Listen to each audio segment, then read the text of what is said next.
All right, thanks everyone for being here. We're actually going to start things off with a quick video to set the stage.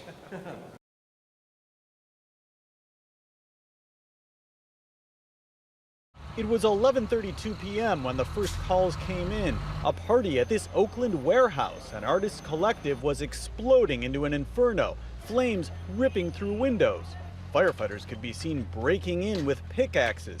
By daybreak, the devastation was beyond what anyone expected. The entire roof collapsed. You can never tell how many people were in there because there's too many places for people to be. For about 5 months, Shelley Mack was one of the residents inside Oakland's ghost ship. There were some people that paid $1,500 a month. How much did you pay? $700. Derek rented it from the owner. He collected rent money from us. And for that money paid to Derek Ion and his wife Micah Allison, anywhere from 10 to 15 residents were given their own quarters inside the warehouse. An entirely improvised living and event space described as a tangled stack of musical equipment and makeshift utilities.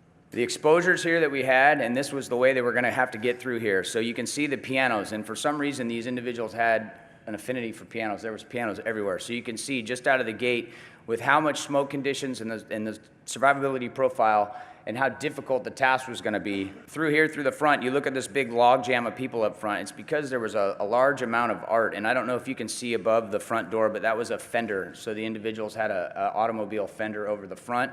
And if you can look to the bottom of the purple vehicle there, that's a makeshift bomb. It looked like an old airplane bomb, so that was also log jamming up the front. So for us to be able to stretch hose and hose lines to get through there made it extremely difficult. So this is a general footprint of what the building looked like. So you had two floors, and the initial fire started on that first floor, but above the wooden staircase, like I said, you can see the main staircase on the right there, which was constructed of pallets.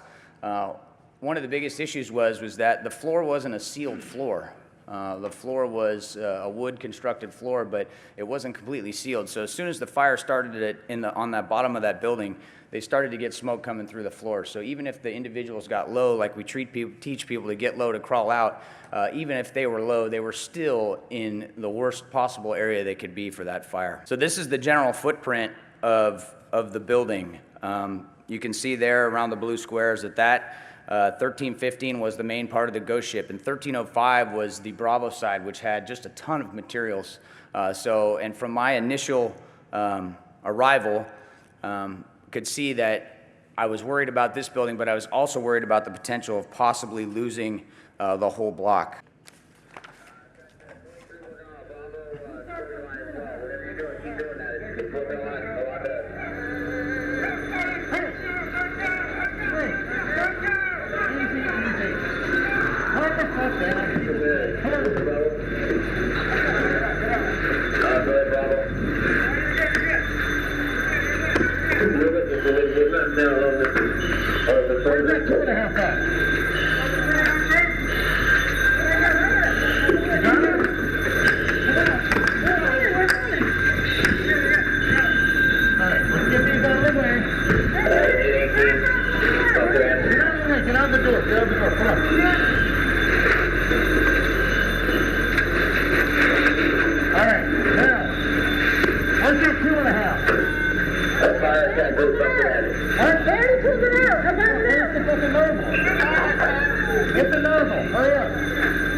As we switched into that defensive attack, that emotional roller coaster kept coming. Now, when we get fires in Oakland, we get multiple law enforcement agencies, and we get Alco Sheriff, we get OPD, and so I'm sitting there and we're trying to maintain and run the fire, and an OPD officer comes up to me and he hands me a list. And he goes, "Chief, I got a list." I go, "Okay, great." He hands me a list, and ladder pipes and bells and whistles and everything go, and I look at it and I go, "Oh, 15 names." And he goes, "Yeah, this is 15 names. And granted, we had corralled everybody into this Wendy's parking lot. He goes, "Okay, 15 names." I go, "Okay, so that's what we're thinking. That's what we're looking at, 15 names." And he goes, "No, Chief, you gotta flip the list over."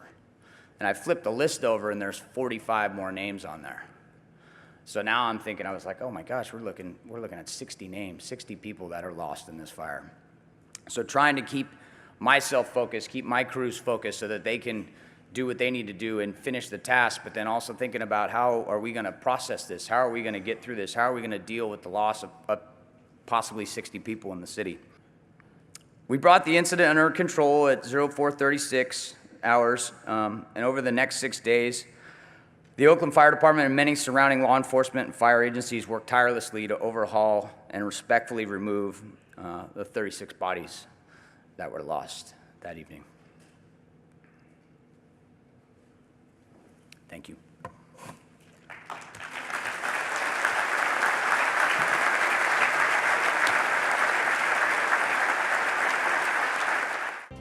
A week after the deadly fire at an artist warehouse space in Oakland, California, known as the Ghost Ship, killed 36 people, fire departments around the country are investigating so-called live work spaces. These are places often inhabited by artists and low-income residents. There's ever less affordable housing today in many metro areas, pushing people to new measures and extremes. And again to Hari, who has been working with our team on this story. Everybody's watching us, and all of the other cities, it's like becoming a national crisis. In art warehouses across Oakland, people are anxious. Their way of life is under threat. All of the survivors live in warehouses or occupy warehouses, and we're all grieving, and people who are survivors are now at risk for losing their home. Fears of a backlash from city inspectors and property owners are beginning to materialize. This week, my leaseholder told me the landlord was scared of people living in our space and has asked anybody living there to move out by January 3rd. Painter and photographer Angela Scrivani has been living and working in this Oakland art studio for the past 8 years. She's asking city officials to differentiate between a dwelling that's unsafe versus one that's just not permitted properly. A lot of the spaces that I've been in where we didn't pull permits to build the areas in which we live and work, we built them to code. It's such a desperate situation that we were willing to take the risk and hoped that it wouldn't come to this. Oakland is not alone in cracking down on buildings not zoned for residents. LA, Dallas, Nashville, and New Haven have all put landlords and tenants on notice to clear out buildings that might be substandard living conditions. Baltimore is taking it a step further. Kate Pequeño is a multimedia artist. He'd been living in this building known as the Bell Foundry until earlier this week. On Monday, the city evicted him and 9 other artists without warning. Bell Foundry is just an example of what's going to happen to like more spaces like this in not only in Baltimore but in like different cities. Artists could live, work, and party at the Bell Foundry. It was also a sanctuary for the LGBTQ community and artists of color, according to Pequeño. My next move, hopefully, is to find a new safe space for Black and brown artists, for Black and brown people in Baltimore, from Baltimore. The Bell Foundry was never zoned for residential use, and it was unsafe, according to Kathleen Byrne, who's responsible for permits and code enforcement in Baltimore's housing department. It was an accident waiting to happen. There were tons of flammables and combustibles as well as debris located, and it warranted imminent danger. So it wasn't just a matter of not getting the proper permits. Even with the wake-up call in Oakland, these safety issues are nothing new for Baltimore. It's probably every code enforcement official's worst nightmare, what happened in Oakland. But these are things that we deal with on a daily basis. They're just not in the public eye. The Bell Foundry's closure has put other Baltimore artists on high alert that their spaces could be targeted next. I'm terrified. I feel like someone's going to take it away. Stuart Watson owns Area 405, a massive mixed-use space converted from a 19th century factory. Watson spent 14 years getting the building up to code. The sprinkler system happened pretty quickly. The firewalls in the stairwells was within the first couple years.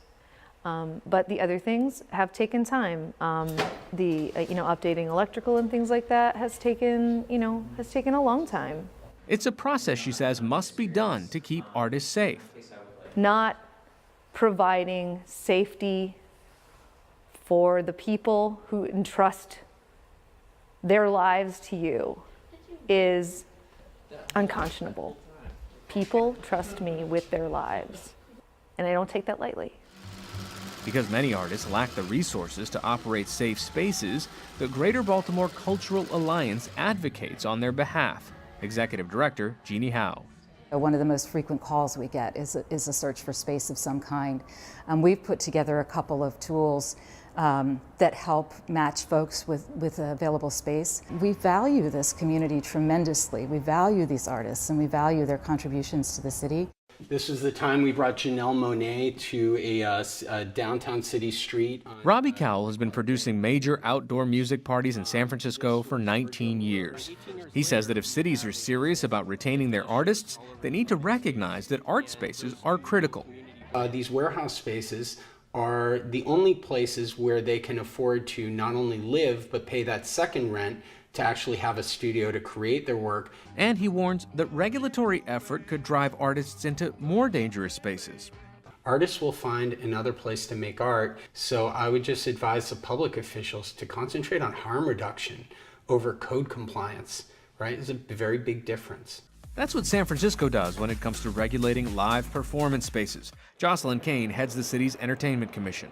We're much safer than other cities where people are somewhat scared to come to government, and we have tools that we use in our toolbox to allow people to consider using like an out-of-the-box crazy space to do an event that would be unique or different, and then we can sort of guide them through in a way that feels safe to them. Kane says that since many artists rely on income from live performances, it's important they have easy access to spaces where they can safely host these events. I'm sitting in City Hall, I'm a part of government, and I'm trying to be an advocate as much as possible within the confines of what we call responsible hospitality. Stuart Watson, owner of Area 405 in Baltimore, hopes more artists will also be able to invest in safe spaces. I want artists to buy places. I want them to fix them. I want them to think that living in places that are not fixed up is okay. And that's just what Kay Pequeño is climbing toward. For the PBS NewsHour, I'm Hari Srinivasan.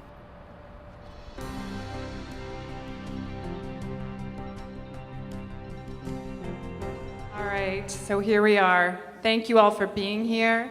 Thanks to our panelists. I'm Kinsee Morlan from Voice of San Diego. I write the Culture Report. I've been covering arts and culture in the region for over 10 years now. And of course, here in San Diego, we're experiencing the same issues artists everywhere are facing. I'm going to take a quick moment to introduce you to our panelists. We have Beryl Forman, Miss Blvd. She works for the El Cajon Business Improvement District. I probably didn't say that correct. Blvd. She's an urbanist and an arts advocate.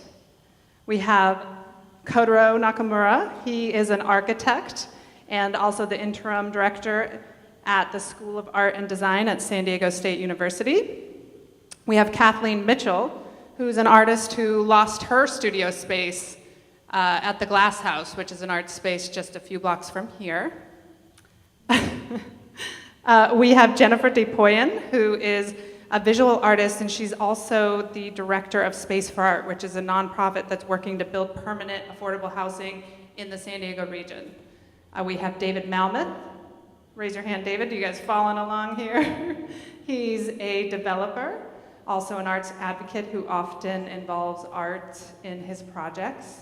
We have Alan Ziter, who is the executive director of the NTC Foundation, which runs 26 city-owned buildings in Liberty Station that are set aside for cultural use. And we have Sam Lopez, who is an artist and curator, and who makes experimental music himself as well. So big hand to our panel. Big hand to you guys for coming out. Thank you to Xavier Vasquez, who actually organized this event. He's a tireless arts advocate and artist himself. And a big thank you to James Brown, who could not be here tonight. His father is ill, but he runs this space and graciously let us all use it. So big, big thanks to Jim.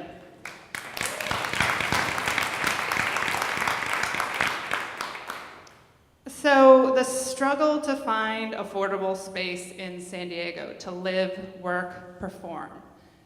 Perhaps the struggle has never been so hard. I've had the, misfortune to report on the Glashaus being closed down by the city, called a fire trap. I've reported on another space in Barrio Logan that was closed down, not by the city, but by landlords who, as you saw in the video, got frightened about potentially getting in trouble with the city. And similar things are happening all over the city. So I wanted our panelists, and feel free, speak up. These first few questions are for all of you, so go ahead and grab your mic and answer the question. Be respectful if you're, pass the mic, basically. So what do you think should be done? Is kicking artists out of these unsafe spaces the best answer, or should we be thinking about working with getting them up to code or changing the permitting process? What are other cities doing, and what should San Diego or could San Diego be doing instead of kicking artists out of these warehouse-like spaces? Kathleen? I don't know how close. You can grab it. Oh, okay. Or bring it towards you, yeah. There you go. One of the things I think the city could do, and maybe the state could do, is I've spent countless hours poring over the use and occupancy classifications. Sounds fun. Oh, it's a barrel of fun. And, while there's classifications for funeral parlors and pool halls and barber shops, there's not a single classification for an artist space in this. So what the bureaucrats try to do is plug you into a space that doesn't exist. So there's one for art galleries, but there's no classification for somewhere where you're making your work. Right. Does anyone have anything to add to that? Another problem is that artists who, like yourself, have a kiln and require things that have fire you're considered light industrial use, right? So that limits your ability to rent many spaces. Right. Right. So that's another issue. Anyone else? Permitting? David, you know a thing or two about permitting. I do, and I know how difficult it is. I mean, I don't think it's radical for me to suggest that we shouldn't have people working in spaces that are unsafe. Sure. I just don't think that's a good idea. I know in the case of Glashaus, he was cited a couple of times. I know they tried to work with him to resolve the problems, and I kind of think the way that I read between the lines, they sort of looked the other way until the fire in Oakland, and then they couldn't look the other way anymore because everybody was so exposed. But I'll just tell you a little anecdote. The first time I walked into Glashaus, which is like 8 years ago, and I was talking with Matt about the space. Mm-hmm. He was basically bragging to me that he just did it, that he didn't try to get it permitted, because that was the only way he could get it done. Yeah. And I get that, but there's the potential for tragedy if you don't take care of some of these things, particularly when people are working with fire or other kinds of things. So I don't think the answer is to try to look the other way. I mean, we've got to come up with more creative solutions to create space that can be used by artists that, is not going to go up in a fire. Alan? Well, I kind of agree. The code is code, and it's pretty black and white. It's there for a reason. And you look at some of the nightclub fires or the fire in Oakland, those things happen when there's not code compliance. But code compliance is expensive. So what's the balance between what was called harm reduction versus code compliance? Until you change the code or have some gray areas in the code. I went to Glashaus, I went to the Union place. It looked pretty safe to me. But I know that whenever we do anything out at the Arts District, the city owns those buildings, so I can't get around anything out there. But I think in the meantime, though, let's find a way to fund what it takes to get some of these spaces up to code. Maybe there's some route through the Community Foundation or San Diego grant makers to help make that happen. How can the Commission for Arts and Culture or the County of San Diego put some line items in their budget that would allow for code compliance expenditures, capital expenditures, basically, to help bridge that gap. It's basically gap funding, the difference between what it's going to, because every dollar you spend on architectural designs that need to be done by the architect and then get the permitting, we just put up a simple wall dividing an office. It was $12,000 by the time it was all said and done, but it was up to code. And it was the only way we were going to get the approval to do the construction in the space. So if there was some gap funding that existed somewhere, and it gets back to just making the case, why are these spaces important to neighborhoods? Why is it important to the cultural life of the community? And then see somebody who's got the pockets that can help close the gap funding. All right, you and I were sharing an article about there is good news in Oakland. There's a big movement. A foundation has been started, and Just yesterday, they got a boost of $3 million, and this organization exists solely to build 100,000 square feet of affordable space for artists in the next few years. So I think that's what you're getting at. Did you have something to add? Yeah, this is heavy. I've been practicing architecture for 40 years, and architectural code always become tougher, more difficult to comply. We used to be able to build a house with 3 sheets of paper. Now we have to draw 24 sheets just to satisfy the building department. So this is a kind of balance between the life safety issues, and I agree that we have to create a safe place, but in what degree? And that's something that the community has to discuss. I think even city leaders would agree that DSD needs a big overhaul. Department, yes, Beryl?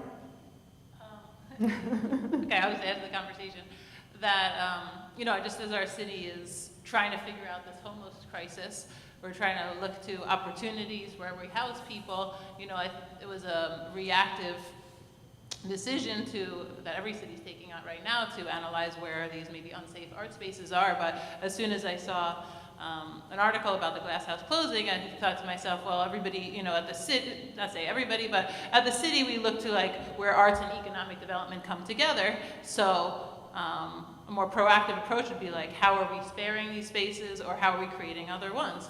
And just recently, as it relates to housing homeless people, there was an article about the old downtown library and sort of excuses that were coming up for why it's not a livable space for people to move in. And it related to, you know, getting water and things like that. So let's take those opportunities. I think it really comes down to setting priorities for the city and being proactive about wanting to nurture and provide for the artist community.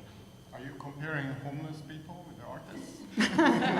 Well, at a bigger level, you know, this is a societal issue around affordability. I've been working downtown for 40 years, and we have a lot of homeless people. And we have the restrooms. You have to go underground near the Horton Plaza. City's policy was just take all those amenities away to push the undesirables or deplorable, so whatever it is. Anyway, away from the city center, and now we are seeing the result. So we brought up earlier the situation in Oakland. There's some silver lining on that cloud with the nonprofit there that's taken a lead. Is there a similar nonprofit in San Diego that exists which could take the lead on getting money and finding affordable space for artists to live and work? If there isn't a nonprofit, regional nonprofit in existence, what steps could be taken to get one going? So Jennifer, since you're a nonprofit doing... we're a nonprofit in the business of providing affordable housing for artists, yes. It's a tricky proposition. Space for Art is sort of blessed with its origin story, which it was founded by artists, 2 of whom are in the audience, Bob Leathers and Cheryl Nickel. Bob is a licensed architect, and in addition to being a licensed architect who can draw plans and comply with city codes, he's never taken a dime for his work at Space for Art. So is that a model for affordable housing? It is right now for us. That's what we're doing. I got to tell you, even with all of that, it's still, how are we going to pay the bills this month? Right. It's hard to persuade people to give money to give artists housing. That's the bottom line. And at a certain point, and we've sort of reached this point where we have earned income. We have tenant rents, and we used to have a gallery space and performance space that provided substantial income to keep things going, and now we don't have the ability to earn the income from the spaces, from the galleries and from the performance space. So we're back to the model of trying to find generous donors and write grants and that kind of thing. So it's a challenge to keep it affordable, but that's what we want to do. And the philosophy is, well, if it's not affordable, it's not worth doing. That's the market. That's what we're trying to do. Right. It's not that it's not worth it overall, but we want to provide spaces for emerging artists. We want creative spaces where artists can be in contact with each other, share ideas, learn from each other. And in addition to Bob and Cheryl's efforts, hundreds of volunteers have always been involved with Space for Art to build the original space, to, in our recent downsizing, to move the space, to rebuild the space, to But you're talking everything. about one project. If and when this project is successful, do you think Space for Art is poised to be that regional arts nonprofit that works toward building more, 100,000 square feet of affordable space for artists? I think Space for Art exists and has that mission. The question is whether the donor community and whether the city are going to support the mission enough to make it happen. Okay, so that gets to, I saw a lot of you earlier this year at City Hall when the mayor proposed to cut the arts budget. And we found ourselves in a similar, or the arts community found themselves in a similar situation where we had to make the case for why people should care about art, especially when there's a hepatitis A, public crisis going. I mean, that wasn't even going, well known at that point. So what can artists and arts advocates and leaders do to better make the broader community of potential donors, just of your neighbor, value art? I don't think you can. I mean, this sounds like we're going to be waiting and waiting, right? I mean, this type of thing isn't going to happen overnight. Right. You got to wait and wait. I think everybody needs to get off their fucking ass and do something. Get out there and open up the phone book, Just do it. I mean, here we go. I mean, back in the day, so, hold on. Stay Strange is a noise music collective. We curate, which is a fancy word I learned from Nathan Hubbard. I curate noise music shows, right? Okay. But back in the day, coming from like a hardcore punk sort of background, you would go and rent a hall. You'd rent the fucking VFW hall or something like that, or you'd go and rent the Polish whatever hall. Yeah. You have a show. That's what you got to do, is you got to get out there. Hey, let's show that video of what you do when you get into an art space. Can we do that, video people? Yo! Video! Cue the video.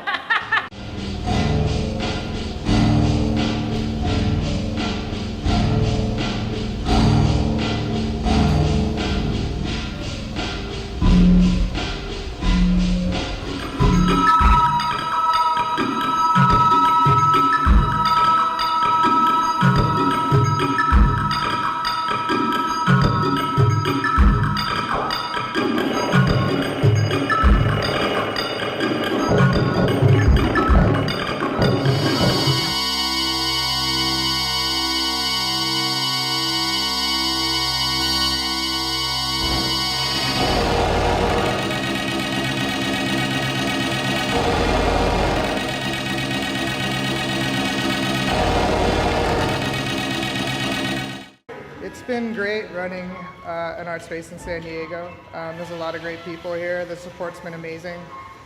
We originally started doing it because there was a lack of places to show. And since then, the energy of the city and the people involved, the artists, curators, people that came in here, the bands, it's sort of like just kept it going. So it's going on 6-7 years and it's been awesome. So we've been here for about 5 years. Before that, I was downtown in the library lofts in a smaller place, and before that, a garage. And before that, we were curating each other in our houses. So I guess that's essentially been our thing, is like, do what you do no matter where you are, Even if you have to like paint out a broom closet white and post shows there, you can do it. So this whole thing about getting kicked out and development stuff sucks for sure. And I saw it happen in San Francisco, and it's happening here. But I also just kind of feel like we'll just keep doing what you're doing. I don't know where that's going to be next. It's complicated. I don't know. Because I know sometimes as an art person, you're displacing other communities because you go where it's cheap. So it's definitely a complicated thing. But it's also like a conversation I've usually kind of stayed out of because I get a little weary of when it starts becoming like it's up to developers or the city to make something for us, you know? So I know it's a cliche thing to say, but we're pretty DIY. Like, do it yourself. Like, go find your place and your people, your set, and make it happen. So, I don't know. I don't know. It's weird though, for sure. I do remember San Diego in the 90s. It was super different. But I think that's happening everywhere. It's just the way it goes. Warehouse districts are not really a thing anymore, so we were lucky to find this. And when this gets torn down, we'll go do it somewhere else. I don't know where that's going to be. My name's Josh. I'm the facilities resident at Helmuth Projects. All right, so Helmuth Projects, we're probably preaching to the choir here, but how many in the audience have been to that space or know about that space? Yeah, Helmuth. Kinsee, can I say something real quick? Last year, right where those lights are, I had a guy play broken glass with his face right over there, and there was blood and phlegm and piss everywhere. I'm saying it because Jim's not here. He won't be mad, but that was an awesome show. And there, you know, we're no stranger to danger either. I mean, when we first started doing noise shows, we did them like at a place called the Smog Shop, which was literally a smog shop, right? By day, and then by night it was a noisy. And we would make fucking noise all night long till the cops came. But, and talk about danger, I mean, you know, fire, something would have happened, you know, we all would have been dead, and you would have been reading about us there. But, you know, I think you really just got to get your butt out there and make contacts and talk to people and, you know, hit the street and beat the pavement and just fucking really go out there and say, hey, here I am, you know, can you help me out? And I've been real lucky. Space for Art, we did some shows there. Okay, so speaking about getting out, finding people, finding spaces, is there a comprehensive, you know, in this space alone, we have Ice Gallery right over there. We have a tiny, not an exit gallery right here. We have the Athenaeum art space over here. There's probably some of you in this room who don't know about any of those galleries and have never been to a show there. So is there a comprehensive list anywhere where people who are interested can find the space that already exists for artists? If not, who's going to build it? Sam, you seem like you're... It's called you know, MySpace. Oh wait, that was 2006. I'm going to task you with things tonight since you're the doer. But does anyone here know if a resource like that exists, and do you think it would be valuable to have something like that? Comprehensive? Yes, absolutely. Back in '86, there was something called the Arts Resource Directory, and they would print it once a year. Print? You know, now it's so much easier to do it online. But you referenced the mayor cutting the arts 31%. That's through the Commission for Arts and Culture. Well, the same thing happened again back in 1989. The city defunded the arts 100%, and the result that came out of that was the city's San Diego Arts and Culture Coalition, which is an local arts advocacy group that works to increase public support for the arts. Well, it was a crisis situation. Well, we're now in a crisis situation, and now it has to be the artists and the arts organizations coming together again, but now talking about space. And that's been around since '89, and this is the group that galvanized getting those funds restored. After all these years, they're still working tirelessly to keep public support for the arts as strong as it can be in San Diego, which is not always easy. So that's the San Diego Regional Arts and Culture Coalition. You guys can Google it and join. And since I co-chair the coalition, I'm going to suggest that, and Victoria Hamilton is the other co-chair, there are no artists involved in the activities of the coalition. It's primarily the nonprofit arts organizations. If there were more artists actually involved in advocacy efforts through the coalition, at least, we can maybe work through some of the channels through the government agencies at the county and city level to try and get some of these space challenges higher up on the agenda. The coalition just held a fundraiser for one of the city council members who's been very supportive of the arts, and it just happened to be Lori Zaff, and who's not always on the Democratic side of the aisle. So the arts are a nonpartisan issue, and space is a nonpartisan issue. It's a matter of getting everybody on board with this being a crisis situation. But I'd like to bring up the big disconnect at the city between nonprofits and the individual artists. Sure. And I wanted to reference the article that Rachel Fernandez wrote in the September 20th City Beat, where she quotes Dana Springs, the executive director of the Commission for Arts and Culture. We know there's a gap in our service where that awareness exists. Finding ways to fairly and equitably service individual artists and emerging nonprofits is definitely on the table. I mean, and every time you see money being given away, or being allocated, it's being given to nonprofits that already have massive donor pools. Okay, yeah, and in other cities, actually, San Jose is one, for example. They do fund arts entrepreneurs, and that allows individual artists to get funding. And so it is happening elsewhere. It's not an unachievable thing. Yes? About San Jose, their economic development department within their city also funded creating spaces, more like workshop spaces. I think they looked to their port that it was, sort of a blank empty space and wanted to add some economic development energy there, and did put money behind creating these types of spaces. That's where I said the city of San Diego, if they took the priority to want to create housing or want to create economic development opportunities for our artists in our city, they could look to examples like San Jose. There is actually a policy in the city's public art policy, if you take time to read it, as I have. And it's developers who can either build public art as part of their project, a certain percentage, pay an in lieu of fee, a certain percentage that goes into a public art fund that the city can use for public art elsewhere, or they can build cultural space inside their project. This is part of the public art policy that has never, ever been enacted. And so we should probably, it might be a good opportunity, right, for the city to look at policies that exist on the books that aren't working. Is there anything else that you guys can think of? County as well. They have a 1% for arts. What is that? County of San Diego. County of San Diego, Yeah, yes, I'm glad you brought that up. They have a program, just nobody's enforcing it. So when they built the maintenance facility in Claremont, the project manager of the county decided to use it. Right. So that's how they got the public art in their buildings. Right, yeah, everyone always forgets about the county supervisors. Who here knows who your representative is at the county supervisor level? Anyone? One person, two? They have lots more money than the city, so might be time. At one point, there existed a county arts council. Was anyone here when that was in existence? Of course. All right. Was it useful? Yes. All right. Can I just make a brief comment since you're talking about leadership? Yes. If you look at cities like Denver, Philadelphia, other cities that have had enlightened mayors who have supported arts and been willing to put money into arts and willing to advocate for bond measures that raise money for arts, we have the power to either vote or withhold votes from people who are running for office. And there's a number of supervisors that are going to be running over basically the next 3 or 4 years. All the county board's going to turn over completely. So I think it's really important, back to your point, getting off your ass and going and getting engaged. Go ask candidates, where do they stand on the arts? What are they willing to do to try to support an artistic community? Because it's a good economic proposition. It isn't just good for the soul, it's good for economics, and that's been proven across many different dimensions. So I think we should be demanding from leaders that they can articulate what their position is vis-a-vis the arts, and what are they prepared to do to try to enable more artists and more arts to happen in the community. And we should be pressing them on it. If we don't like the answer, we shouldn't be voting for them. Or, artists could take a page from the playbook of the cannabis industry. There's citizens initiatives.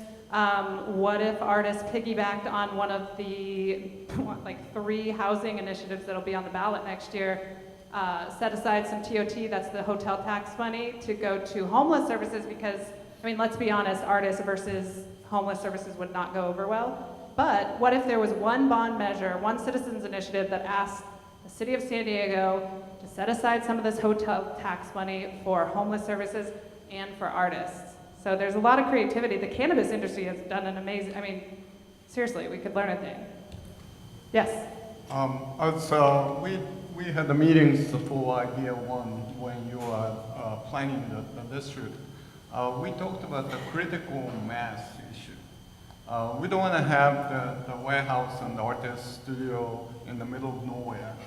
We need a critical mass to create the artist space. So, I'd like you to talk about the Idea 1, and Alan, I want you to talk about the Liberty Station, what you're doing to create that critical mass. Just briefly, thank you for bringing up Idea 1. So we opened a project a couple of weeks ago. Let's show that video. Idea 1, video guy.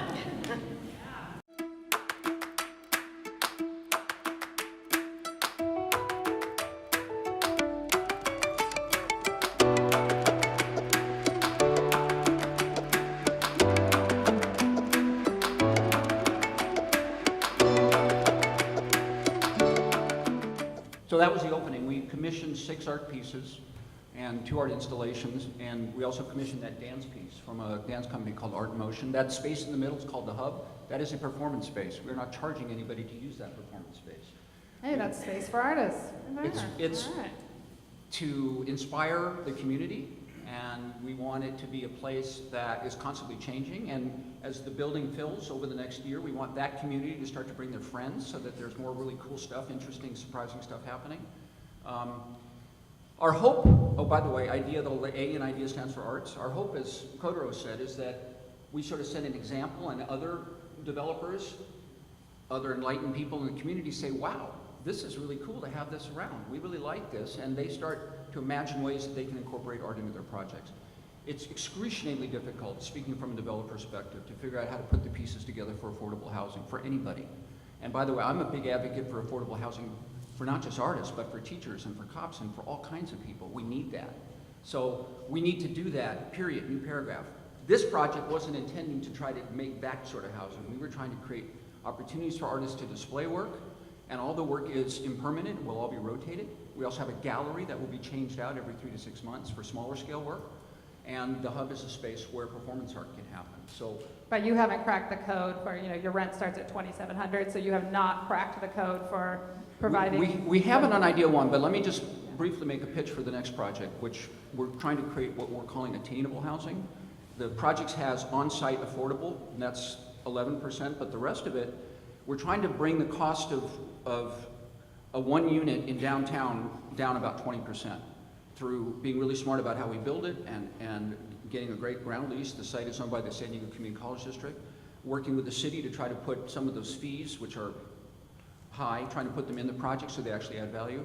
And we think if we can do that, we can figure out ways to create units that are affordable for people between $50,000 and $80,000. And that's a really important, right now, underserved market as well, because there are a lot of people downtown that are in that salary range and they can't afford to live downtown. So that's what we're trying to do, but it's a market project. And I think that's important because we need to create examples that show we can use the market to be able to create housing that's affordable to people in that range. So are there other cities like National City, Lemon Grove, what? From Lemon Grove, so we're very arts friendly there.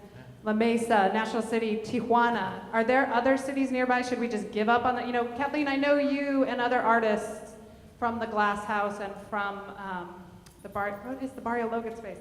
The Union, sorry. Met with city leaders and didn't get anywhere.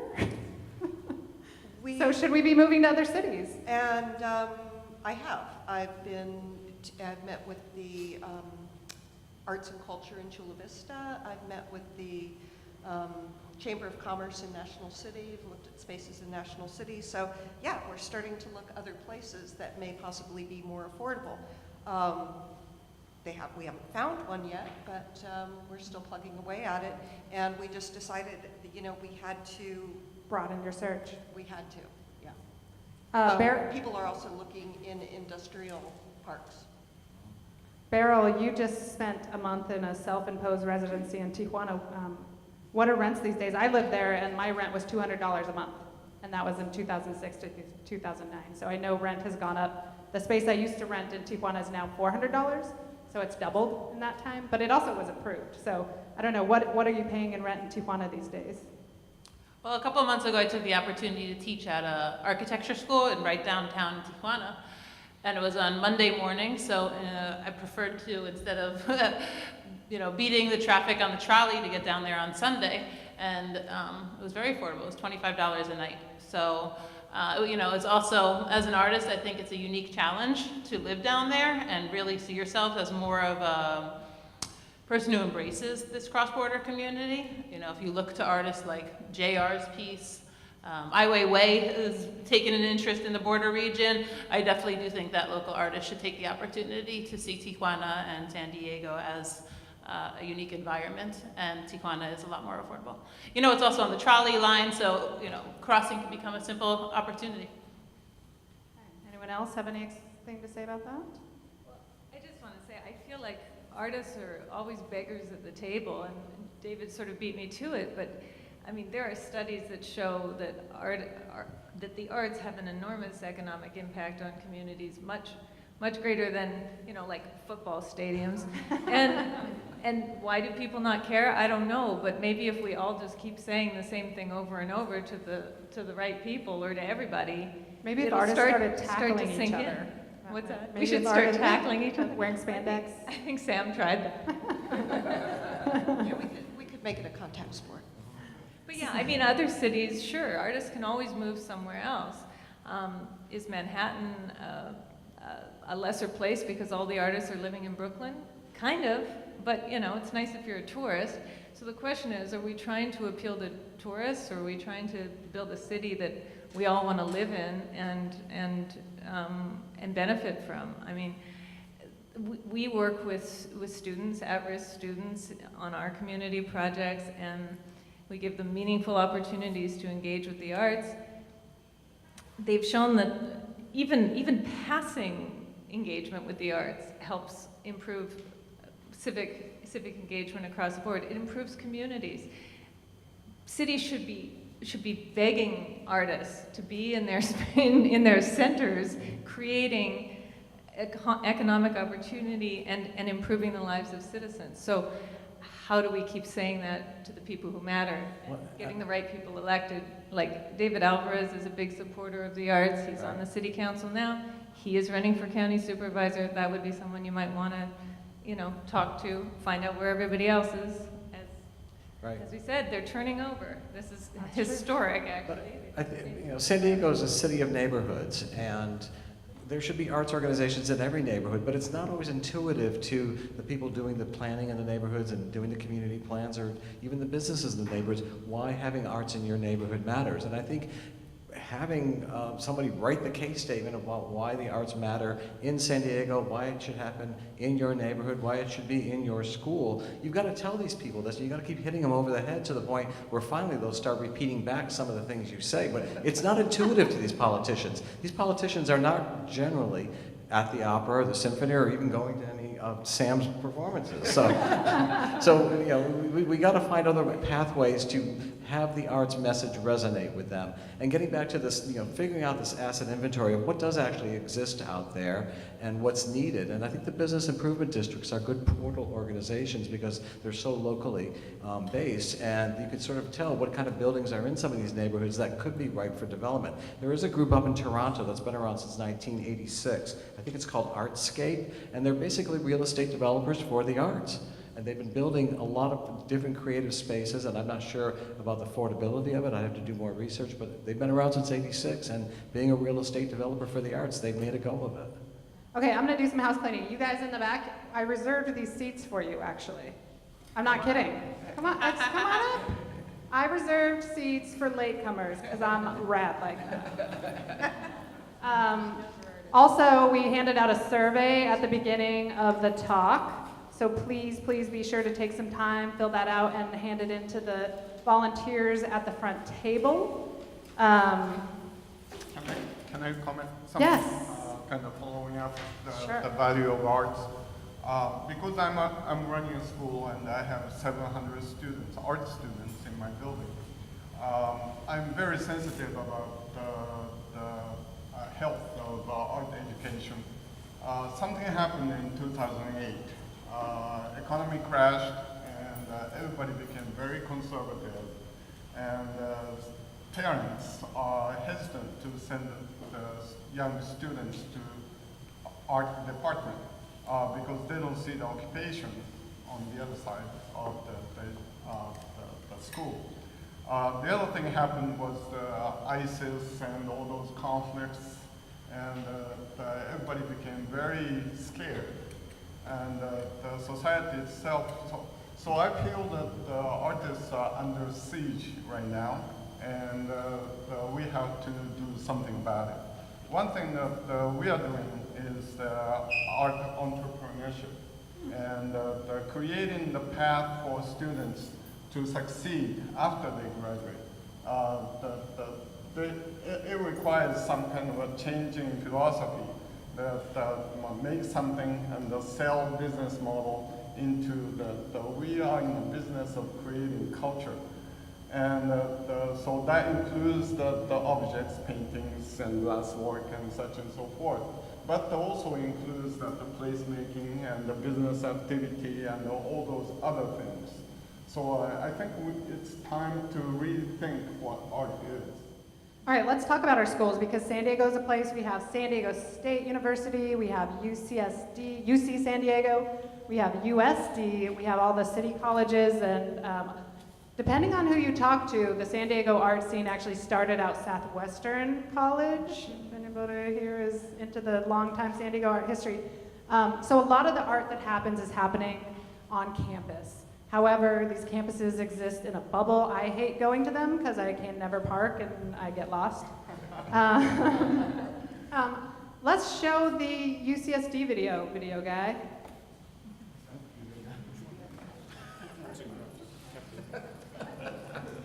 Sorry, I'm just throwing left, like, hard balls at this guy.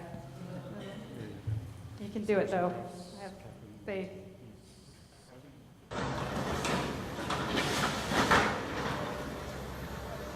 So, Kathleen, do you want to tell us what we're looking at here? Yeah, you're looking at the UCSD Craft Center being demolished in August of 2015. Okay, so UC San Diego has had a complicated relationship with the arts, especially lately. Last year, the art gallery was almost closed, the University Art Gallery, which has been around for over 50 years. The school itself has an international reputation for performance art in particular and conceptual art. So how can we involve leaders, deans and people who are pulling strings at the campuses to help this cause? Can I give a little history of how this came about? Yes. So I taught at UCSD Craft Center for more than a decade. I taught glassblowing there. I started going to the Craft Center almost 30 years ago. Initially taking a class and ultimately teaching there, and there was this, the administration always thought that the Craft Center was just a little too funky for this austere campus, and so they really wanted to get rid of the Craft Center, which had existed for 40 years and was really a very soulful place on a really barren campus. So there was this window of opportunity where a new chancellor came in on Monday, September 22nd, and on Wednesday, September 24th, I got a call from my teaching assistant saying that the Craft Center had been closed down. They told all the students before they told any of the instructors, and overnight, we all lost our jobs. A memo was put out that said it was going to be closed for an academic year. That was in 2012. It sat empty for 3 years, and in 2015 it was demolished, and there's nothing there now. Boo. You guys can boo. You guys are so quiet out there.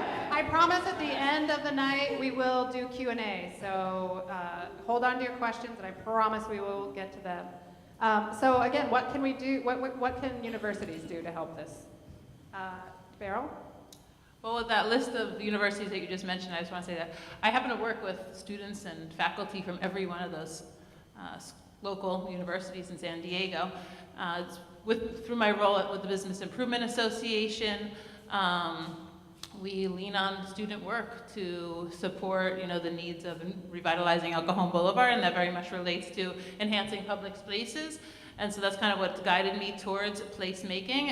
It speaks to your description of these universities being isolated, that these students have generally very little know-how and appreciation for the city in which they live. And so getting them connected with communities sort of raises their confidence in their ability to work with communities, outside of college, and then contribute their skills and go from there. So, actually work very closely with Kotaro and the arts department at SDSU. They've been involved in building out these public spaces. Placemaking is also something that I do think is relative to the needs for our city and our binational region, in that both San Diego and Tijuana sort of were developed on a automobile grid, and it didn't really leave much room for public spaces, and we really need to revisit that and put them into play. And those relate to creating artistic spaces, gathering spaces. Our motto with one of the lots on El Cajon Boulevard called Pop Up 15 is Pop It Up. So, if you have ideas, we definitely have spaces where we want to see activation happen. Yes? San Diego State, we have 2 spaces at the Liberty Station. Thanks to Alan providing us with a discount rate for 2 studio spaces, using for incubator for graduating students and the new faculty who can afford to have studio space. Thank you. And I'm trying to do the same with Idea One. No pressure. And also downtown gallery. We have a gallery space near the train depot, and that's a tax write-off for the Bosa development. That's Electra condominium, and they knew that the space is non-leasable, facing the Broadway near the water. So they are leasing us, I think $1 a year or something. Oh, nice. And it's a write-off. So there are creative ways to outreach. The other thing we do is that we push our students out to the community, so that I know it's intimidating to come to San Diego State, fight over parking spaces against the crazy students. So we have Athenaeum, the art produce gallery, and Taboo Studio, and other places, other venues, so that instead of creating the bubble on campus, that we push the art to the outside. Okay. Who's going to talk to the dean at UC San Diego to get them to like the arts again? I think the downtown campus, UC San Diego Urban, is an opportunity for them to engage. He's talking about a development project where the courtyard used to be. Yeah, right. So it's a block away. So I've spoken to Dan Atkinson, who's going to be doing the programming, and suggested, just like I did with Kotaro, that while they're building it, so it's 2.5 years away, that they use the hub as a sandbox. No cost, no risk, come in, play, try things. And it's very much in their interest to do it, because there's a whole bunch of people on campus right now who are scratching their heads saying, why should we be in downtown? Things are perfect in La Jolla. So what we're hoping is that by engaging with downtown in a way that starts to create some excitement, particularly with students, that it's going to start to generate excitement with faculty. And that's been a pattern of suburban universities who have had urban campuses. So what we're trying to do is to give them a place where they can try things, and hopefully we'll have really great experiences, and we'll start to generate some enthusiasm that will then carry over when they have a permanent presence. Let's talk for a minute about Arts District Liberty Station. Nick Lesley has a name. Is that you, Nick? We came to Liberty Station for the opportunity of being involved with the Arts District. It had the promise of community that was dedicated to the arts and culture here in San Diego, and I think it was just a very natural fit for the Women's Museum. I was looking specifically for a place where I could work and show my work. What kept coming up in my research is Liberty Station, so that's why I came down here to check it out, and I was just like, oh, if I could get a studio like that, it would be so great. We're really drawn to all the artists here and the collaboration and all the potential that's here. And we also have family ties here. My grandpa was stationed here years ago, as well as Kelsey's uncle and her fiance's grandpa. It's so neat to be part of the history in a way, and its present and future. I came down, I was really blown away by the atmosphere and all the art studios and the creative energy that I saw down here, and I really wanted to be part of it. We were looking for an opportunity to bring artists from Mexico to exhibit in America. We came to see the space, and we got super excited. We came over here, and we were the first gallery here. Here in the Women's Museum, we're just one of, I believe, 3 museums here in Arts District Liberty Station. So we add opportunity for community members to be able to experience arts and culture and broaden their horizons.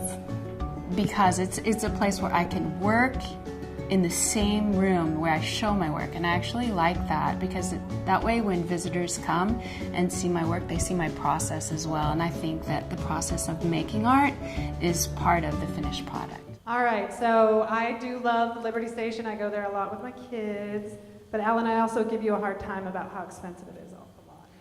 Yes, So you always do, and I don't think you fully realize how inexpensive it is for the nonprofit dance groups and nonprofit music or museum organizations, and how much money we also put into programming there to hire teaching artists to teach in our Liberty School program. And then this coming year, we have allocated $60,000 to do site-specific commissions. There's an RFP out right now on our website, NTC Foundation.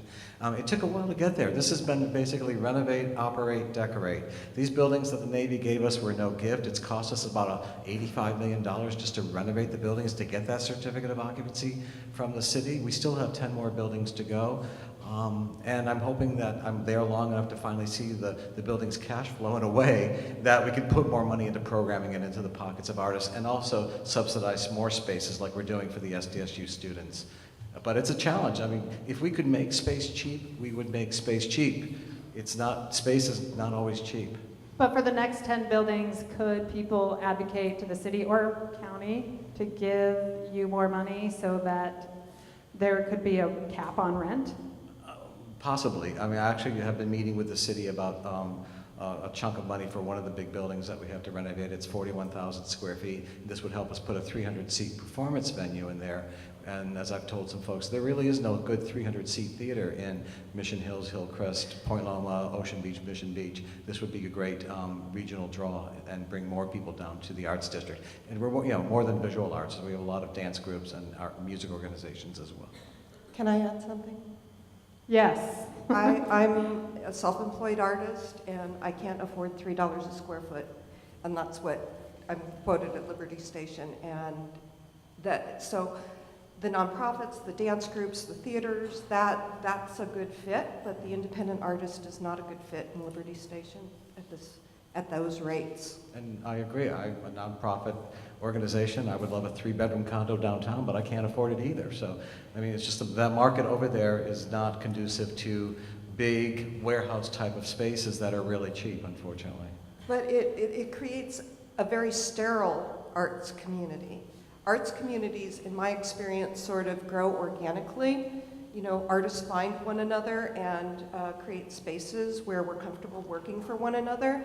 I've not, you know, labeling something an art district and then pricing out artists is a little bit hard to grasp.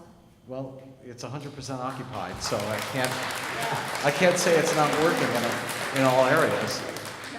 Can I say something about this? In found spaces, like in the Arts District in LA, for example, where artists started to populate it in the 70s, where they were just given space to anybody who was willing to try to make it safe. That kind of organic growth is much more feasible. This was not a found space. Right. This was a very specific... And the city tasked you with a very huge challenge. And another thing I would say, Al and I have known each other for 10 years, and when we first started talking, it wasn't inevitable that there'd be any arts district in Liberty Station. It wasn't inevitable there'd be any artists in Liberty Station. So what I think he has achieved is remarkable. Right. It is not the answer to all of the wishes and the hopes that we would have, but that's because we can't put that all on this one district. We need to have a multitude of arts districts so that artists at different places in their careers can afford to be able to do their work. Right. To be fair, Alan is the reason there's any art out there at all. So give him a hand. It's easy. So Jennifer, I have a question mark by your name. Did you bring a video for us tonight? Xavier, did I bring a video? We think so. All right, let's make it happen. Space is tight on this half-acre property in Logan Heights, where students and volunteers are helping the nonprofit Space for Art build a permanent home that'll be an affordable artist colony. It might feel a little bit crowded, but our goal is to create it in such a way that, and kind of the same view of a tiny home. As architects survey the stage to make sure it's level, Students from High Tech High in Chula Vista adjust the framework. There's going to be an amphitheater, which is being built right behind me. That is going to seat 120 people. It's definitely not something I would assume that we did in 9th grade, but it's been a great experience. Space for Art has been leasing property in the East Village for the last several years. The building is being redeveloped, so the group is losing about a third of its space. Even though we're making it affordable as possible to build, the kids are making it affordable. They've already built 8 houses, all the modular units. The nonprofit was able to buy the abandoned lot on Market Street for $350,000 when the real estate market was low, with the hope that it will eventually house 55 artist studios with space for 35 artists to live.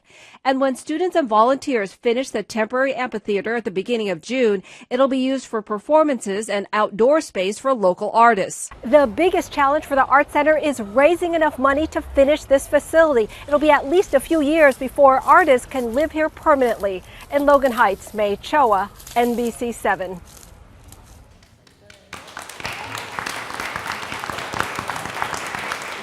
So Jennifer, give us some numbers. How much money do we need to raise to make that happen? Well, it depends on the model and which way you go, but at least a couple $1 million to between 2 and 4, depending. We're going to use probably new market credits, and we're hoping to find. It's a tough challenge because, you know, we'd like to find a developer, maybe what was it called? The Toronto Artscape. You know, a developer that is really interested in keeping it affordable. But on the other hand, as both David and Alan have pointed out, it's really hard to do. It's going to require, I think, a commitment from the city to somehow step up. And also, I think we're going to have to find a donor community that is interested in emerging artists, in supporting creative placemaking, activation. That's what Space for Art has been doing since it was built or founded in 2011. So we're really hopeful that we can do this, but it's going to take a huge effort, and it's going to take a huge communal effort. I mean, you saw the kids working. They put up the amphitheater and the gallery and the boardwalk in our future home site in an empty lot in 1 month. Now, of course, there was a lot of planning and designing before that went into it that Bob and other artists at Space for Art did with the kids, but it was essentially a barn raising, you know, like old school. And, you know, maybe somewhere between the corporate model, everything being done exactly to code, and the SAM model where you just kind of, you just go completely renegade is really the community model, which is people banding together, giving their time, giving their passion and their resources to make it happen. And it starts with the artists, and I mean, it really does start and end with the artists. That has to be, there has to be a burning passion there, and then there also has to be support on the government level as well, and business and philanthropic community, I would say. All right, I'm going to ask one more question and then open it up to Q&A to the audience. Sam, as a nomad curator, you've worked inside spaces like the downtown library and other spaces that you mentioned earlier. Is there anything that you've learned from this experience that you feel could be... Whoa, first off, I'm sorry. Did you say a noise show at the downtown library? Holy fudge. Give the library a round of applause for that. Come on, serious? A noise show at the downtown library? I owe it all to Nate Hubbard over there. I saw him about 4, 5, 6 years ago at the old downtown library. I'm like, Jesus Christ, this is cool. It was an auditorium, totally, well, there's a couple people there, and Nate and his buddy Curtis were doing some beautiful noise. So most businesses or places like the downtown library, they hear like, oh, there's going to be someone eating and playing glass, and they're inclined to say no. So how did you it took, that old library, and for years I tried to get in there and like, hey, can I do a show there? I saw somebody else do it. Why can't I do it, so right? here's my question. How did you worm your way into spaces that are not Well, spaces? warming is for like corpses. I'm not a corpse.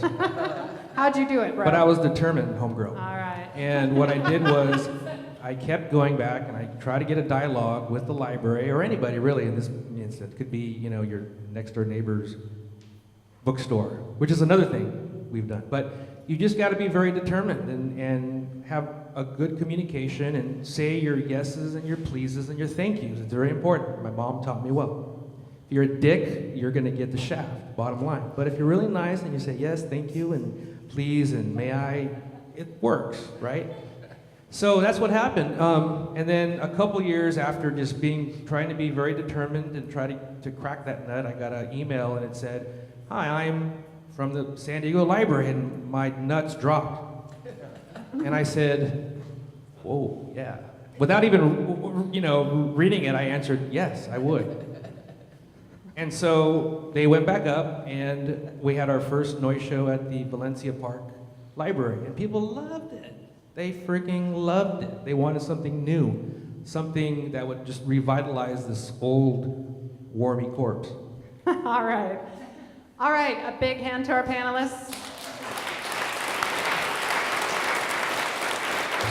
I also want to again thank Xavier Vasquez for organizing, Jim Brown for the space,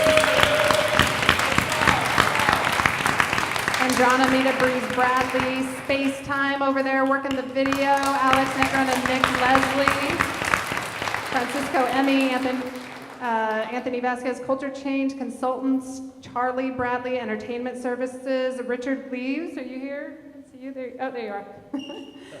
Josh Pavlik from Helmuth Projects, and all of you guys for showing up. So can I get, do you guys have microphones? There's a microphone, so just raise your hand if you have questions. One of these people can come to you. And Kinsee, while that's going on, I just want to point out California Lawyers for the Arts, the San Diego chapter is here tonight. They've created a two-pager about the kind of questions you as a tenant prospect looking for art space should be asking landlords, ranging from use of common area to disposal of hazardous material to do you have an occupancy permit and are you up to code? So take that free sheet, it's in the back table back there. Oh, thank you. Awesome.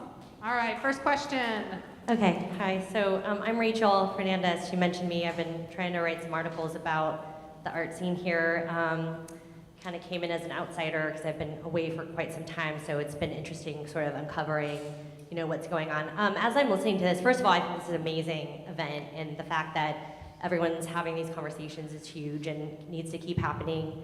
So I'm going to do a quick plug, which is that we're also furthering this conversation on Sunday up in Oceanside, which was named a cultural arts district by the state, and really has very little infrastructure and very little to protect tenants' rights. So that brings me to my point, which is I feel like there's a little bit of an elephant in the room here, which is that there's a housing crisis all over the country, and gentrification is huge and real, and vanishing spaces, so to speak, has been something that poor people and people of color have dealt with for a really long time. Probably, you know, California used to belong to Mexico, right, or is Mexico. So the point is, my question is that, like, this is a great space, right? And you mentioned Athenaeum earlier. Athenaeum has an event coming up that's a papel picado making workshop. It's $60 a head. I'm sorry, like, we're in Barrio Logan in a, you know, cultural center for the Mexican community. Papel picado is like a cheap way that people get together and like decorate their homes for the holidays and for different events. And like to charge $60 is like, to me, that's part of the problem. So I just kind of want to know from the panelists, like, I think this is a great representation of what San Diego has to offer. I mean, you guys brought up earlier that we already have a lot of resources. So, you know, what are we gonna do as a community to kind of address these issues and like contribute with each other and get together to make, you know, affordable events, and not just spaces, but events that are in spaces that are already here, you know, accessible to the public, so we can broaden these conversations with the people that, you know, live in each community. So that's my question. Great question. Who wants to take it? Does that include dinner? Oh, shit.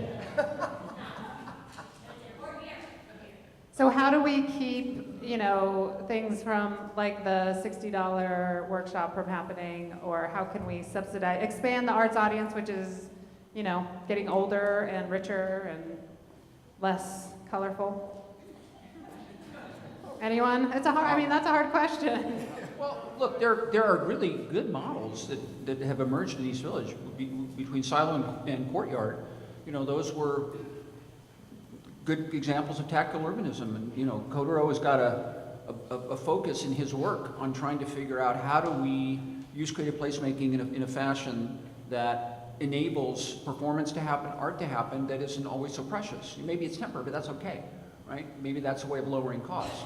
So one of the challenges we have right now downtown is that doing these kinds of temporary installations, or really anything pop-up, is ridiculously expensive and wastes huge amounts of time. So Liz Stubaker's been trying for the last 2 years to get an ordinance passed that allows what should take 2 weeks to take 2 weeks rather than 2 years. And it looks like that's going to go forward to the council in December. So if that happens, then there's going to be, my prediction, a mushrooming of temporary projects, pop-up projects that happen that hopefully will create more opportunities for artists. What we are trying to do is make a coalition of art organizations. And that's why I know most of the people in this panel. And we are in discussion with the Art Institute at the Balboa Park. And having all those organizations putting the effort together, I think we can create the strong energy in San Diego. And also we can make things more affordable because we have a massive list of donors. So, we don't have to charge that much for the art experience. I'd like to bring up another thing that was going on, that has been going on for a number of years in National City, which is called A Reason to Survive Arts. They have temporarily suspended operation right now, which I can't really speak to. I just know that they've suspended operation for the time being. But I looked to that as a great model. They took over, I believe it was an old library in a very central part by Kimball Park in National City. And it looked like it was flourishing, and I certainly hope it comes back and serves as a model. Well, if you move out of the city of San Diego, you no longer get the city of San Diego funding. So I think that might have played a part in that situation.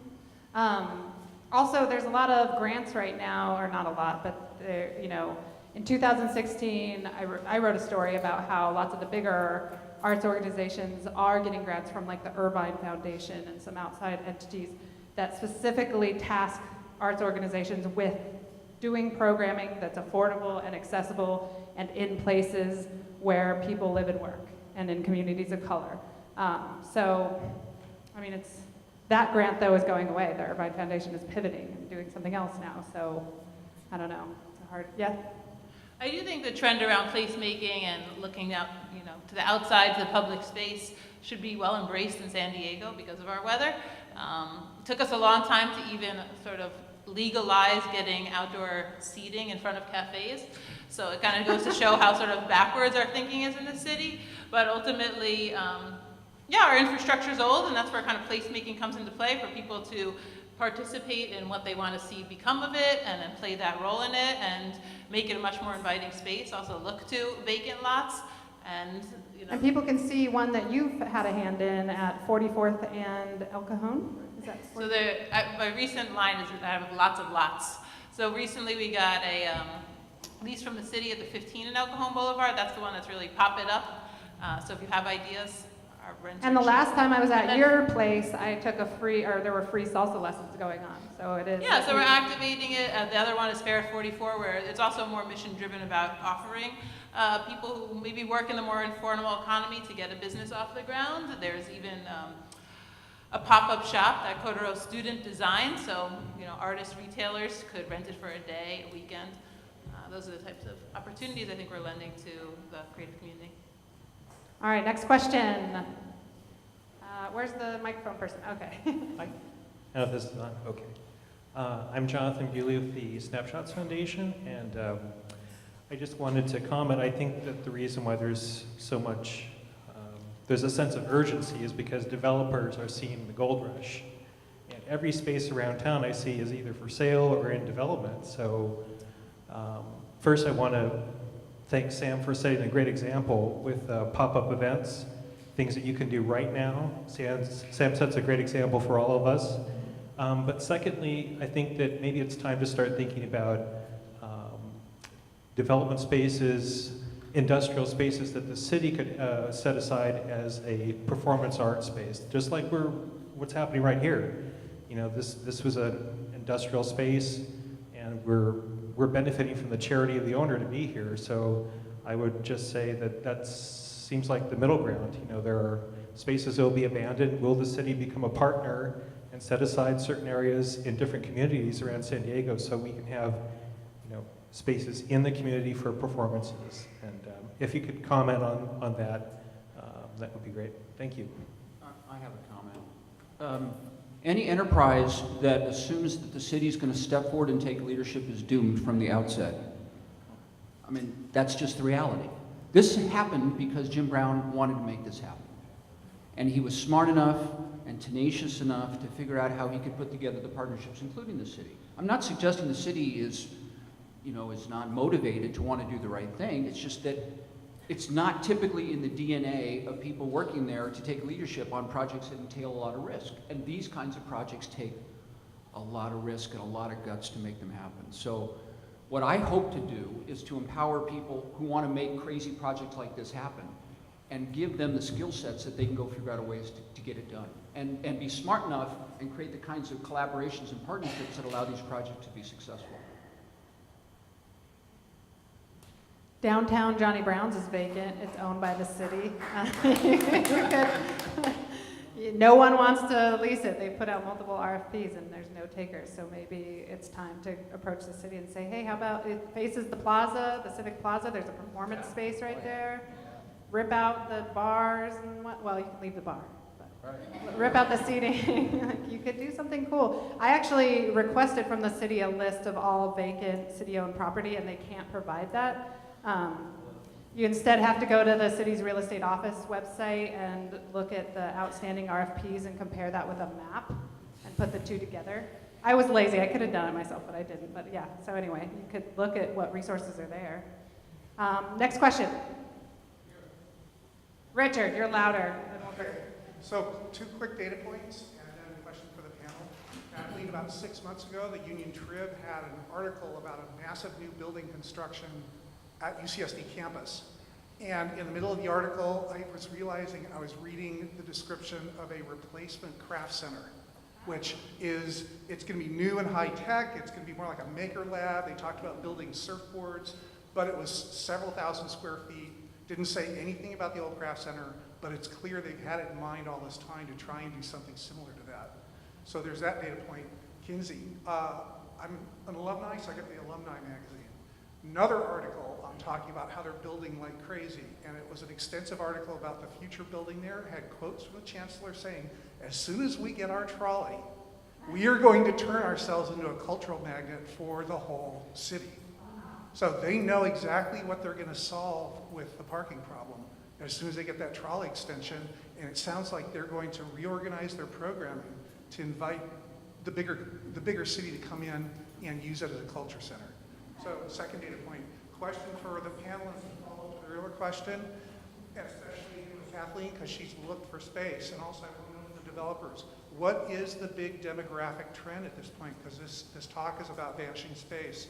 Is it going to be business as usual? Like you're going to find some Lemon Grove, El Cajon, something like that that's being neglected and has spare underused property, and artists will gather out there just like they've been doing everywhere? Or is something deeper happening, that old game of artists chasing around the region, finding places, and developers chasing after them is going to stop because something deeper is happening, and basically all the places are sewed up, all the places are being developed, and there's nowhere for artists to find a building to DIY? That's my question. Big question. I am aware of the new sterile craft center that's being planned at UCSD, which will mimic much of the rest of UCSD, I'm sure. So yes, I was part of the group that kind of held on and tried to work with the administration to rebuild something, and ultimately we threw up our hands. So where do we go? I don't know how far east or south I'm going to have to go. You know, we're looking everywhere. I just looked at a place in National City that wanted $1.30 a square foot, and Wendy Mariama and I were like going through cobwebs and spiders and in this rickety building and thought, you know, no. So.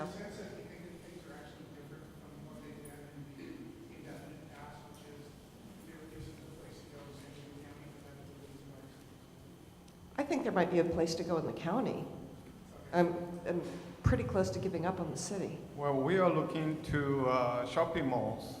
They say 50% of the shopping malls will close. Retail Armageddon. Yeah. It's upon us. But have you been to Horton Plaza recently? Ghost town. Ghost town. So those are opportunities we have, and look for those opportunities to occupy those spaces. I can talk as a homeowner who's in the process of trying to find a new home. Within my parameters, which is affordable house, like pretty affordable housing, I don't make that much money. Encanto is a great community. And that's where there's still some affordable places. Lemon Grove is an affordable community. Spring Valley is an affordable community. So we still have this like strip right in the middle there. I think it's important for our leaders and certainly artists, again, to advocate for central locations for artists to gather. Artists need to be with other artists. They need to exchange ideas. They need to exchange tricks, you know, like the trade stuff, you know, like how do you do this, how do you do that? I mean, Space for Art has done that and continues to do that. People stand around and talk about things. You invite people into your studio. You say, what do you think of this? Well, you could try that. That's what causes art to flourish. Yes, artists can go to Encanto and Lemon Grove, and those communities will benefit from that. The question is, does San Diego have the vision of itself and the means of persuading the apparently Neanderthal, no one said that, but the political leaders who do not have in their DNA, that's a very good way of putting it, they're risk adverse, they give more money to big organizations, less money to small organizations, no money to individual artists, pretty much.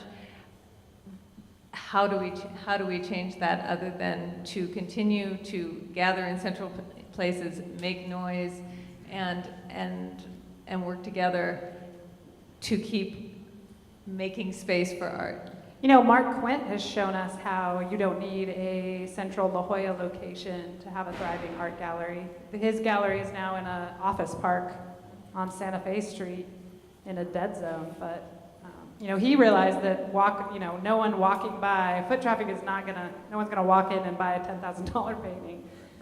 So he's thriving there. Next question, Susanna. Hi, I'm Susanna Pareto-Swap, Executive Director of Vanguard Culture. First of all, if anybody filled out those little surveys, you can go ahead and pass them on to the center and I'll pick them up for you.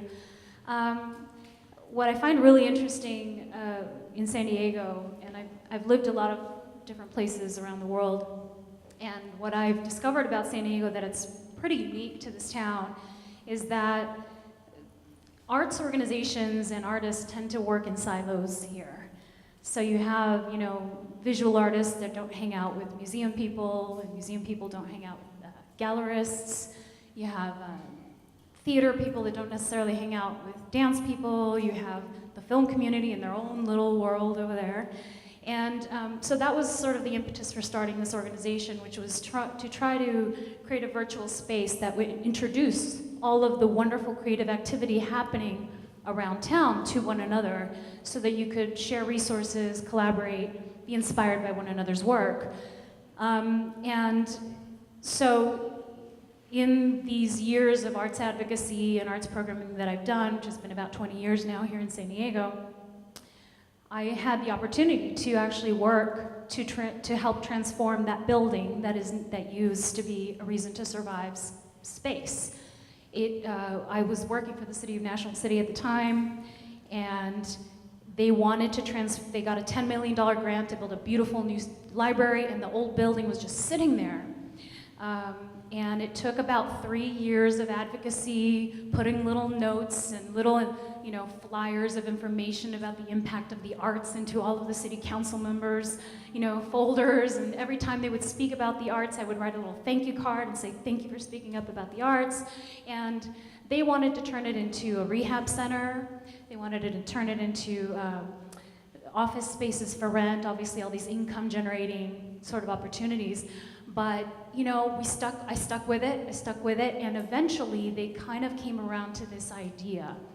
Because in places like National City that have the lowest median income in the county, you need places for people to release all of that stress, and you need to give your community places where instead of gang activity or being out in the street, because there's nothing else to do, there really isn't a lot to do except hang out on the street with your friends. So if you don't create a hub, a space for them to collaborate and learn about art and express themselves, then you're actually contributing to this problem of gang violence and all these other things. So eventually that happened, and I'm so sad that they closed their doors, because if you saw what that building looked like before, what they have done to that space is truly, truly impressive.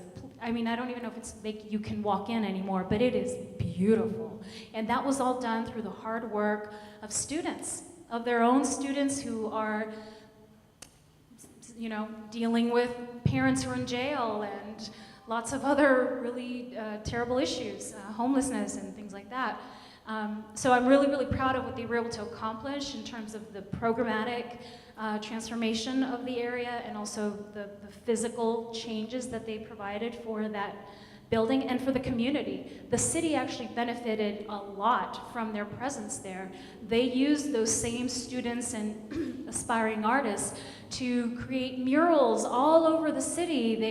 They used found objects and materials and created pathways, these beautiful, city planning type things that were so impressive and really beautified their area.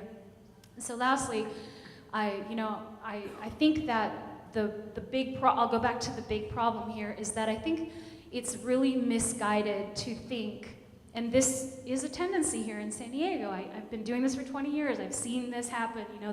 I'm trying to advocate for the arts, but what I notice is that when one dance company, it's almost like it's competitive. If a dance company sees another dance company succeed, it's almost like they feel like you're taking away my success in some way. So do you have sorry, I have to speed it up. Sorry, obviously.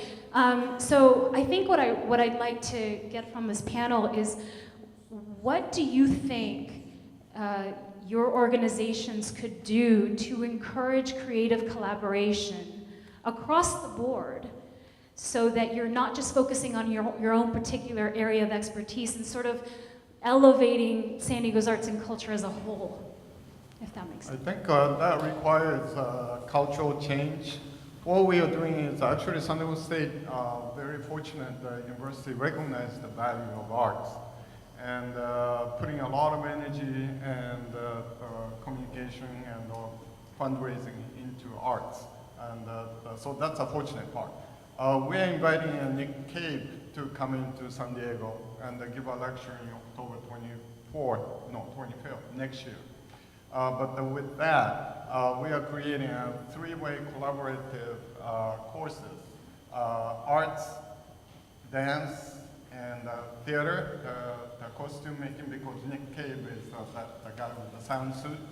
And so those three classes will work together to create the costume, working with Nick Cave in Chicago. And so those are the things to change the culture. So we don't work in bubbles. We work together with other schools, other museums, and such and so on. All right, thank you. Next question. So I just wanted to add too, it's a large question that you add, but I do have a very big interest in National City as well. So I've been thinking about more like where these central urban hubs are, really on both sides of the border, that already have somewhat of an arts community there, a cultural community, events are happening regularly, there's collaboration. and putting that on a map and really celebrating that and making that a place where people want to live, people want to visit. I know Barrio Logan just got their cultural designation. There's talks about how we're going to get one in City Heights, because there is, you know, a pulse there. But I think with that, you know, comes more opportunity. So just looking to where all these, you know, hubs exist, be all work in line together, and continue to sort of set our goals high. Sorry, someone back here has the mic, I believe. Oh, you do. Hi, my name is Gloria Poor, and many moons ago in the early 60s, I was told to draft a live-work ordinance for the city of San Diego. I did that. We all know what happened in downtown San Diego with the permanent arts community. So I recently found myself in National City. And National City's been brought up many times tonight. I bought a warehouse in National City, and I am the personal sacrificial lamb in that city for Artists Live Work currently.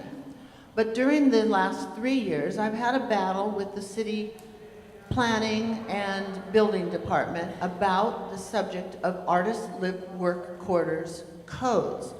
The Oakland event was a very unfortunate event, but not a good example of Artists Live Work. It was a very poor example of Artists Live Work. So in this battle of hybrid code compliance, of hybrid of commercial and residential code, and I'm not talking about public performance or exhibition space, I'm only talking about Artists Live Work. Very currently well, there's two things to take into mind here.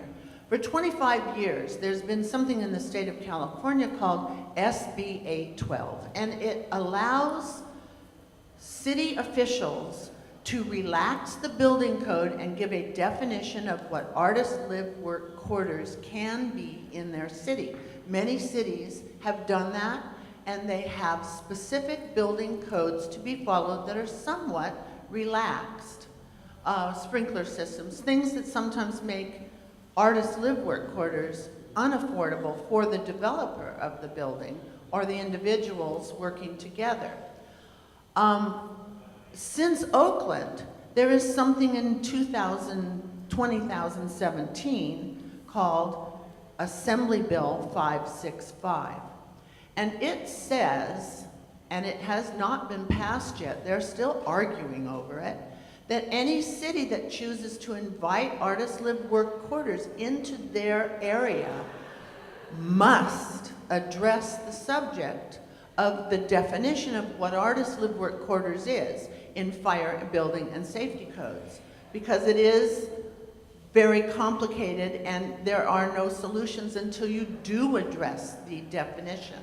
The good news, folks, is that there's one city planner down in National City, because of my meetings with the city and my arguing, and I have been sacrificed, that has been tasked to draft a live work ordinance for National City. And there's an area called the West Side. It's called the West Side Plan. And it's that little area of east of Highway 5 and to National City Boulevard, where there are about 30 warehouses. They all kind of look the same, and they want those to become Artists Live Work quarters. Earlier in 2017, they put out 96 notices to the business occupants of those buildings that they were out of compliance with what National City wants to take place in the West Side Plan. They also say on page 32, paragraph 4 of the West Side Plan, Artists Live Work quarters is a permissible use. So the planning department says, yes, you can live and work in a warehouse in the West Side Plan, but the building and fire department never addressed the definition of that subject. So what can people do? I'm sorry, I have to cut you off. They're doing it. They've been tasked with the definition of Artists Live Work quarters in the West Side Plan, and maybe in all of National City. So artists should worth keep an eye pushing. on that. Absolutely. With all those warehouses going to open up somewhat, they need a little pushing. And I've been down there pushing all by myself. It's not been easy. Thank you. Back here in the hat, I think. Hi, my name is Ryan Beryl, Vasquez. I have an art space here in the city of San Diego. Put the mic closer to Just have to talk Is it on? to the mic. Oh, There you there we go. I have an art space here in San Diego, and there's two things that I've heard talked about today is the housing crisis and also the lack of mixed-use space. It seemed like there was talk about competition for different types of artists and the different needs that those different artists require to do their art. As the city grows and builds out and redevelops, I see that there's incredible opportunity for new spaces to be developed and to have that more mixed-use capability developed into those spaces or baked into those spaces. And going to meetings and talking to city people, I've seen that there's more of a push for bars and big business, more of stuff, not so much of a push for mixed-use space. It's sort of something that wasn't really on their radar. So that was my question: is how does somebody advocate for changing the use of a space to more of like a mixed-use space as opposed to more of like a standard bar and entertainment space? Yes, When I say mixed-use space, I'm thinking like something like Queen Bee's Art Center, where there's a lot of different things going on. It's set up as more of like an empty box. Oh, right. Not where it's just music or just this or just that, like just a gallery space. It's a space that's set up to be used for a lot of different things. And that's what I'd like to see more of. And I'm trying to get involved more, but I wanted to ask the panel about how somebody can go about getting involved in things like that or advocating for things like that, because I'm just not really sure where to start. I mean, that space that you referenced simply exists because the landlord wants it to. Space for Art flourished because of Bob Sinclair, who was a property owner who gave a shit about art and culture. So, I mean, that's my answer, is to find landlords that care. But Right, maybe the the building developers, we're sitting in. The building we're sitting in. Developer, architect, who cares about art and wants this to happen.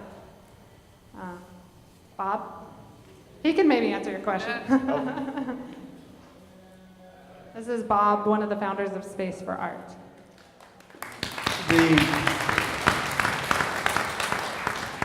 It's very simple. We need $1.5 million to close the gap. Put it out there. That sounds like an awful lot of money, doesn't it? But with $1.5 million, we can build an art center that will house 40 artists in work-live, really cool work-live spaces. It will have 2 galleries. It's going to have an outdoor performing space, 3 classrooms, metal shop, wood shop, the whole bit.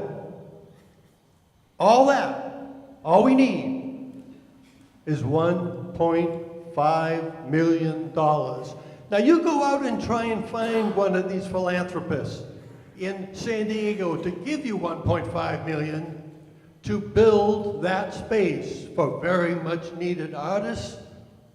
Good luck. We've been trying for 5 years. Good luck. We own the land. We've got the kids building prefabs, all that. But look at it differently.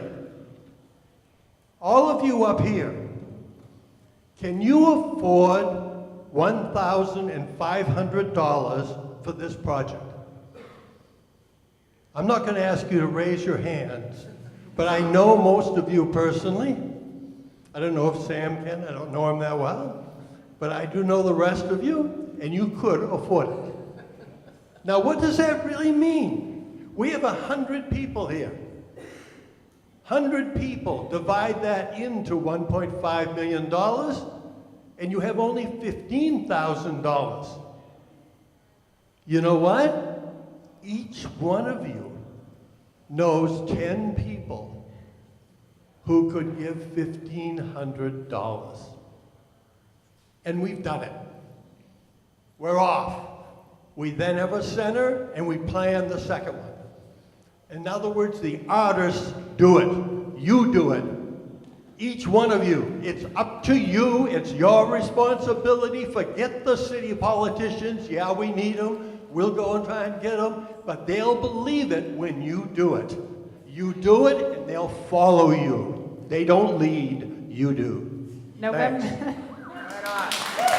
November 28th, Giving Tuesday. Everyone could launch their own Space for Art crowdfunding campaign. Next question. How about someone back, way in the back? How about way in the back? Stand up if you have a Hi. My name is Tommy Walborn. I'm an architectural designer with Kinsee here in San Diego. Speak up. I have a question for the, kind of piggybacking off of that actually, for the more development savvy people on the panel. Are you familiar with financial models for cooperative spaces for artists or cooperative developments? I've heard a lot tonight about the economic growth that artist communities bring to neighborhoods, and there's this phenomenon of artists never really reaping the benefits of those economic growths. So you see, examples in cities from LA to New York of artist communities growing and then getting pushed out by the economic development that they help create. So I'm curious if you're familiar with development models that allow artists to become partial owners of those spaces and help to sort of plant their feet so that they don't get pushed out as the economic development that they create follows the benefit.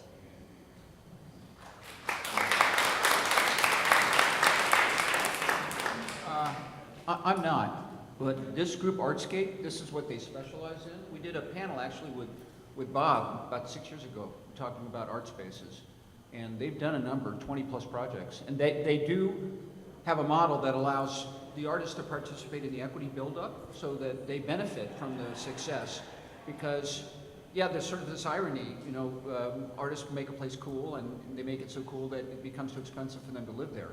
So, so what they were trying to address was to create a model that allowed the artists to remain in place and benefit from the fact that they're creating a cool community. So they would be somebody that I would talk to because it is an area of expertise. It's not something that I've done. I mean, the easy answer is get into that cheap space and get your friends to all go in and buy it. There's a new artist space opening in Logan Heights soon, and it's owned by an artist who has been chased from first Little Italy to North Park to Sherman Heights, and he bought property along the way. And so now he's gearing up to open an art space, which hopefully will be permanent. All right, next question. Hi. I am Scott. I'm actually the artist in resident in the building. I think, Congratulations. as much as I obviously appreciate this space, I also feel like it's important to name that the artist residency is unfunded, that for me to be able to even be here requires quite a bit of privilege, for me to be able to find my own housing and produce my own work out of pocket. So while the spaces like this are really incredible and experimental and interesting, I think there's also something there to think about. But I wanted to mention, so I'm from LA. I'm a project manager for a project called Sustainable Little Tokyo.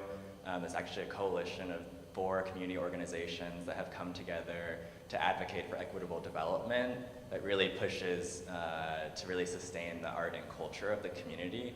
And I just feel like something that's missing from this conversation in some ways for me is that, for example, with this project, everything is community driven. The push for art spaces for flex housing is coming from the community. That it's actually really grassroots, that it's from them, they're the reason that we are advocating for these spaces. And I feel like some of the conversation here feels a little external, or maybe it doesn't, I just feel like the divide between what's happening here and the community right outside of us that was noted in the first question is really stark here. But I also wanted to think about community-driven spaces, a name that groups like Chicano Park Steering Committee is not here, who are fighting for community space to create their museum in Chicano Park. And to think about projects like Union Center for the Arts, like Centro Cultural de la Raza, as examples that aren't being discussed here. And also that the work that I'm a part of in Little Tokyo is fully integrated in advocacy for housing rights, for dealing with the housing crisis, that we are losing housing, that there are vanishing housing, not just vanishing art spaces. So it's not quite, in some ways my question is to the panel, how or is your work in any way community driven? And in what ways can we start to think about the work that we're doing as also being a part of this larger conversation around the housing crisis? Well, let me answer that, please. I don't know anything about the housing thing. Yeah, give that guy a round of applause. Sometimes it takes an outsider to hold up a mirror on our community. Thank you. He has good hair, too. At the end of my shows, I always ask, is anybody in the audience, in fact, I like to ask everybody here, if there's anybody in the audience who would like to play a noise show or avant-garde or experimental, come see me and you're in. So I think it's important to say that to the community and say, hey, you guys, you're part of this.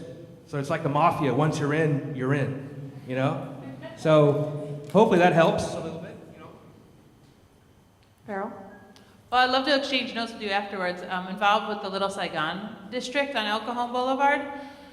It was brought to our the Business Improvement Association. It was brought to us by a group of young Vietnamese people who made a case that between Highland and Euclid Street there are 70% Vietnamese-owned businesses. It very much relates to the refugee settlement post-Vietnam War. And we went from there, and then the city gave it a cultural designation, but all along the way it's really lacked a look and feel, a brand, something that really tells the genuine story of why it's being claimed the Little Saigon district. And just recently, I think it comes from years of collaboration and pushing on the subject, that a collaboration of arts groups as well as my organization received a $120,000 NEA grant to establish a mobile museum that speaks to those stories post-refugee moving to San Diego, as well as a California for the Arts grant for a lot of public art that will be installed in Little Saigon district. So I do think that, recognizing the culture of an area, looking towards the outdoor space, working with the community, that the arts end up coming through. All right, next question over on this side. I think I've got the microphone. All right, great. Okay, so, all right, my question is, I was a little surprised about how much of our plan to attack this is just based in playing the capitalist game, right? Like we're just fighting for this piece of the pie, right? Whether it be our developers fighting for the space or whatnot. And I'm happy that in the last couple of comments, it sounds like people are shifting it towards some sort of community basis, and that is hard to do when you've got so many disparate nonprofits all clawing for their own funding year after year. I'm not the dude to do it, but at what point is there some almost subscription-based thing where I can get access to these different galleries that are somehow coordinated, like some coordinated, totally community-based thing that from just a dude saying it and from an audience sounds pretty easy, but would take some level of coordination. But rather than just trying to make art fit into how we're running the rest of our government.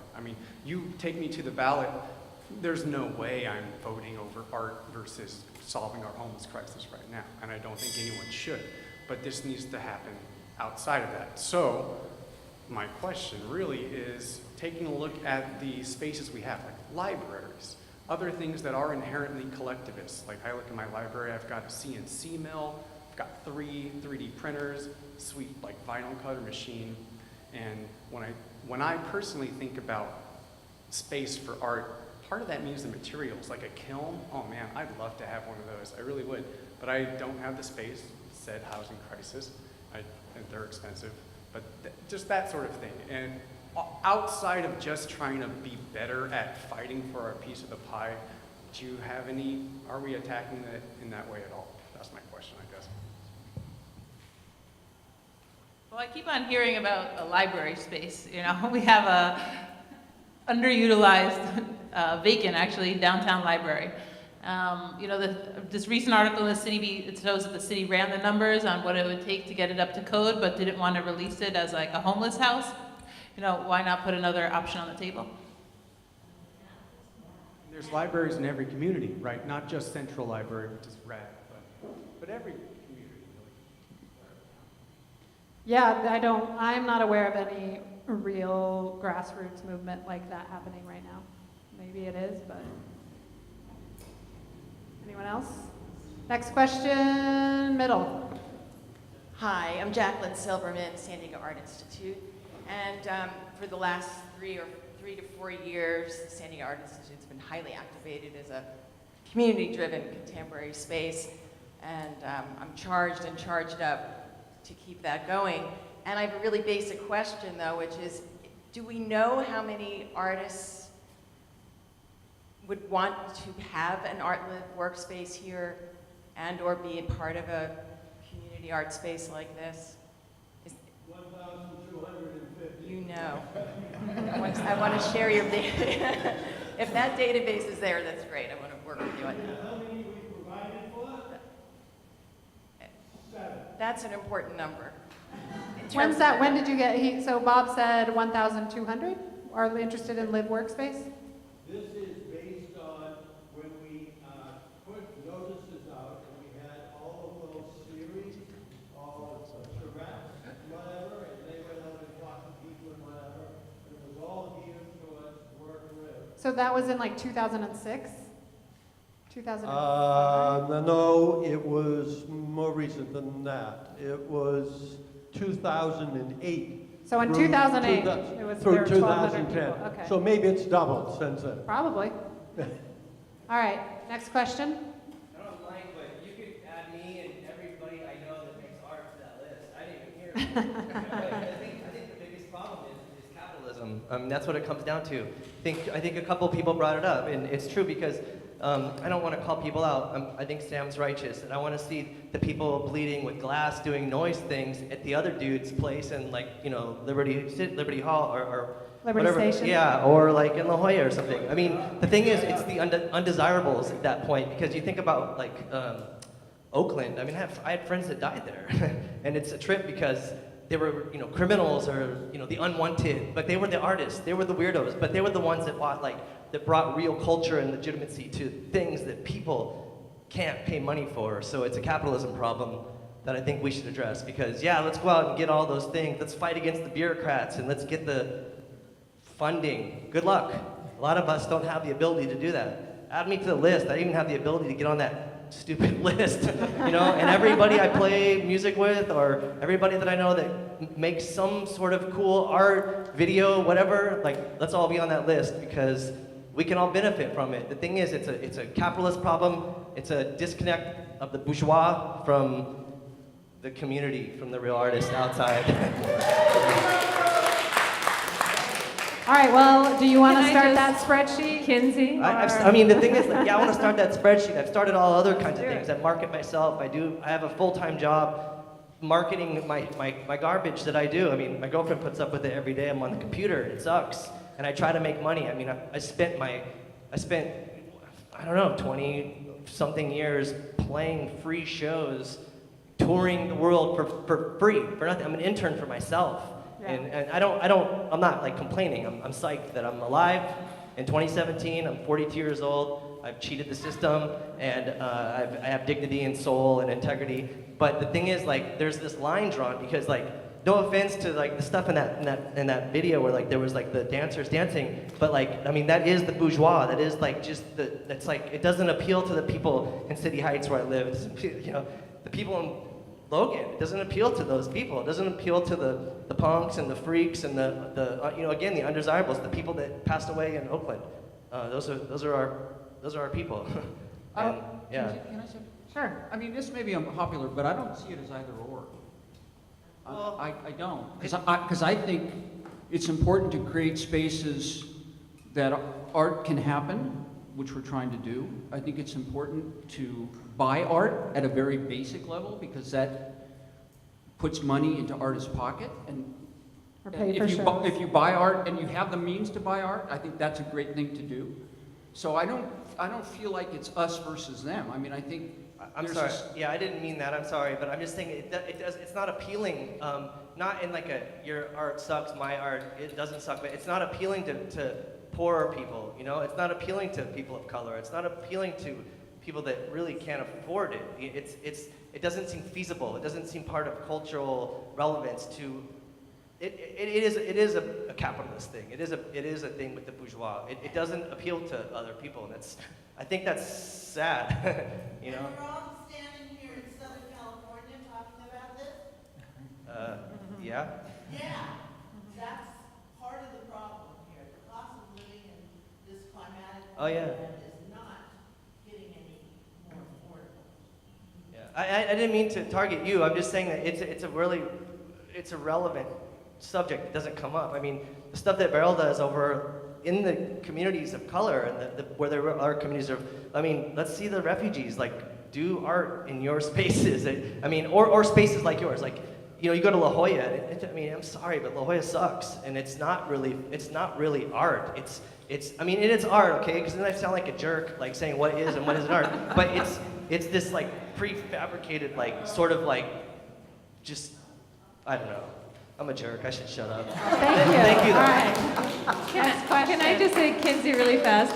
At the back of the room, we have intent to rent forms that you can all fill out. It's just a form saying you would like a space, an affordable artist space in There our you new go. home. Build that We database. can try to wave it in people's faces. That's about all I can promise you from that. But if you sign it, at least we have an idea of the numbers. No, that's great. That's great. I like to get back to him because I like it. But this is the artist that created this make art and sell economy. And we had to change that mode. That art is not the commodity. Art is a means to create the culture. And so, you know, go ahead and accuse the rich artists and developers as bourgeois, but that is the wrong way to accuse it. I don't think I'm accusing them. I think it's a fact. I mean, we can't really ignore that. Like, what about the Vasquez painting that just recently sold for, I don't even know how much money. I mean, but did Vasquez ever appreciate, see that income? No, I mean, it's a fact. I'm not saying like, fuck the bourgeois. I'm not trying to draw a line in the sand. I'm just saying it's a fact that we should address, and it is relevant, I think. Yeah, I want to speak to that. I mean, you just did say that if art is the means to create culture and housing is not affordable, then how is culture going to be created? Exactly. You know, we share somewhat of a relationship because we live on history being on 24th and E, right, in Golden Hill.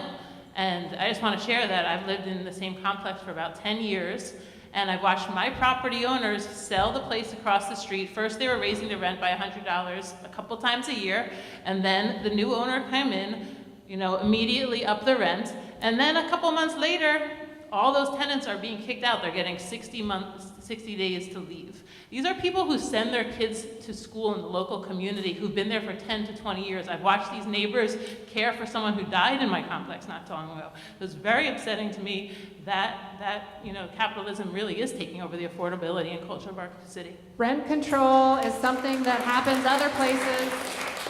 San Diego does not have rent control, and your city council leaders are putting housing plans on the table as we speak to address the housing crisis, and none of them have mentioned rent control. So it's something to think about. Next question.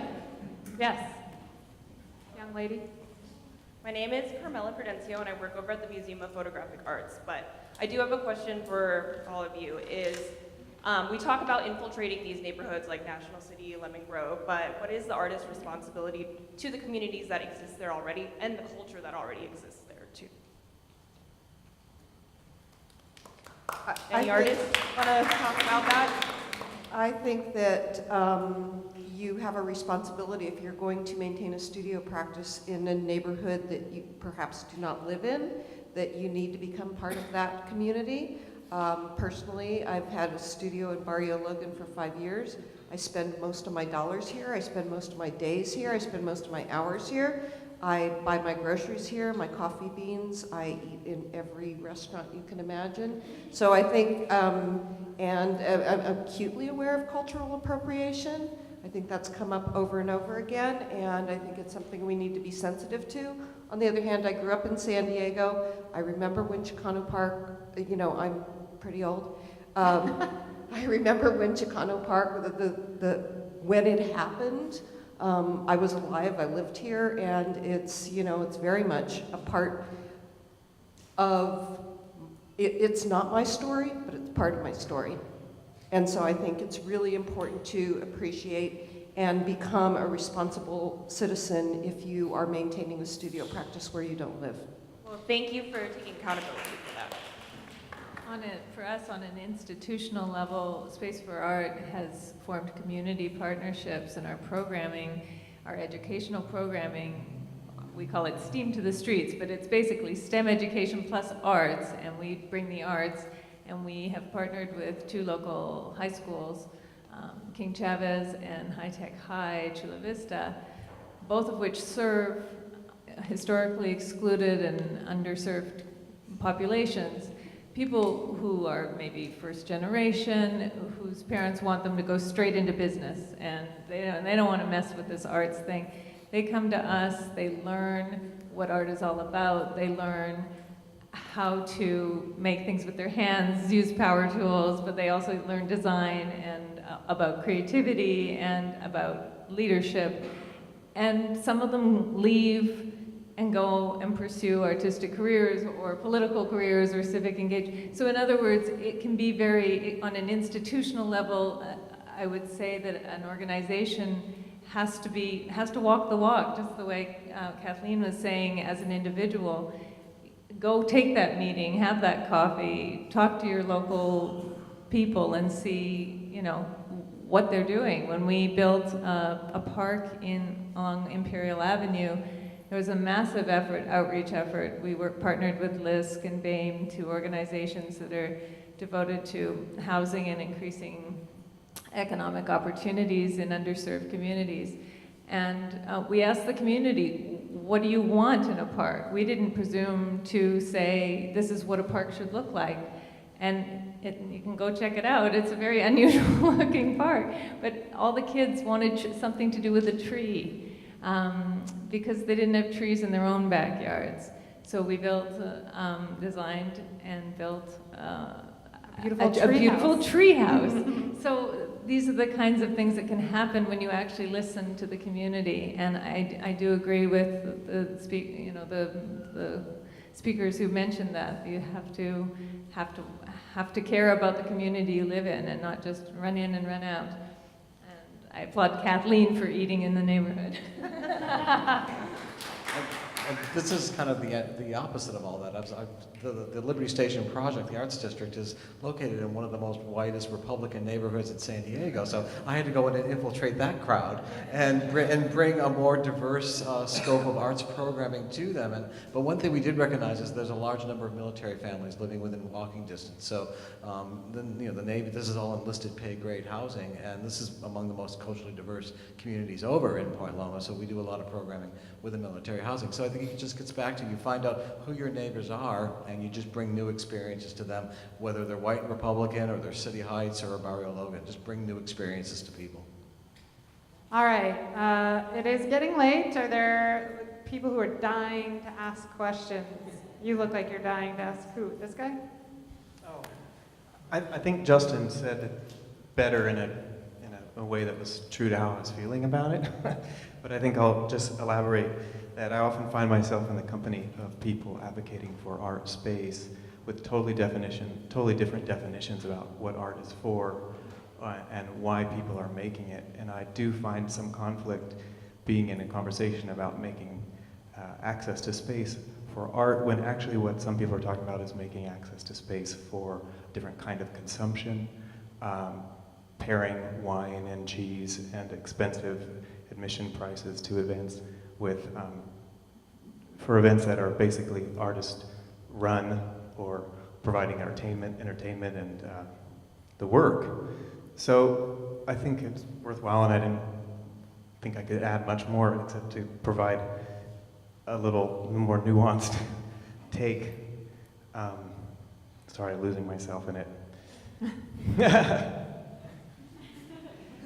How can we hold that, in a sense, we're in it together and we have some shared concerns and interests, and yet leave room for the fact that when we talk about art, we're not all talking about the same thing or working towards the same ends. So, for example, a space, the idea project, where the entry-level income would be $50,000. To imagine that any kind of art can go in there and not be somehow in conflict with the core values behind the creation is kind of absurd. Or that any art could be put into a banquet setting or any old context. So I think I'm hearing a lot of like-minded people here, and for a while in San Diego, you know, there were a lot of art collectives, so like-minded people making art for the same reasons, you know, maybe not so capitalistic as other groups that were thriving, and you know, it's ebbed and flowed through the 15 years that I've been writing and watching art in San Diego. But look at Santa Fe, what is it, Meow Wolf? Is that the place there? Yeah. Those are people from, you know, the little bit I know about talking about why we are making art and not being capitalistic. Those are those artists who found a space, they found a benefactor. They make art just to make culture, you know, to bring experience. They're not selling. I mean, I guess is there an admission price there? Yes, $20. Okay, you think about opera or theater, and then $20. I mean, and they bring in 500,000 people a year to that, what was a former bowling alley. It's 20,000 square feet. It's a collective of 120 Santa Fe regional artists there, and they came together and got this wonderful benefactor. And they are paying market rent on that bowling alley. They're expanding to Denver. They're expanding to Houston. They want to maybe go to to San Philadelphia. Diego. We'd have to get on the list. Let's get on the list. Yeah. Sounds like we've got people who want to make art to make art. Yeah, they're making a lot of money. I guess I think the point that I'll come to is that for the people who are involved in sort of creating these cultural institutions and trying to support the arts, try to be sensitive to some of the values that are maybe embodied in the work of the people who are making it. Mm-hmm. And check in with them and find out, does it make sense to try to subsume them under some other more capitalistic effort, or something about creating culture in general. That's all, yeah. All right, I think we have time for maybe one more question. You already went. Is there someone here that didn't go, that didn't ask a question? You didn't ask one, okay. Hi, I'm Audrey. I actually work at San Diego Art Institute with her and her. But my question is, I go to DIY art shows, and so the demographic is very, very different from people who are here. And so I want to know that, at your art spaces, typically, what's your demographic? What's what? Your demographic, like who goes and who buys, maybe.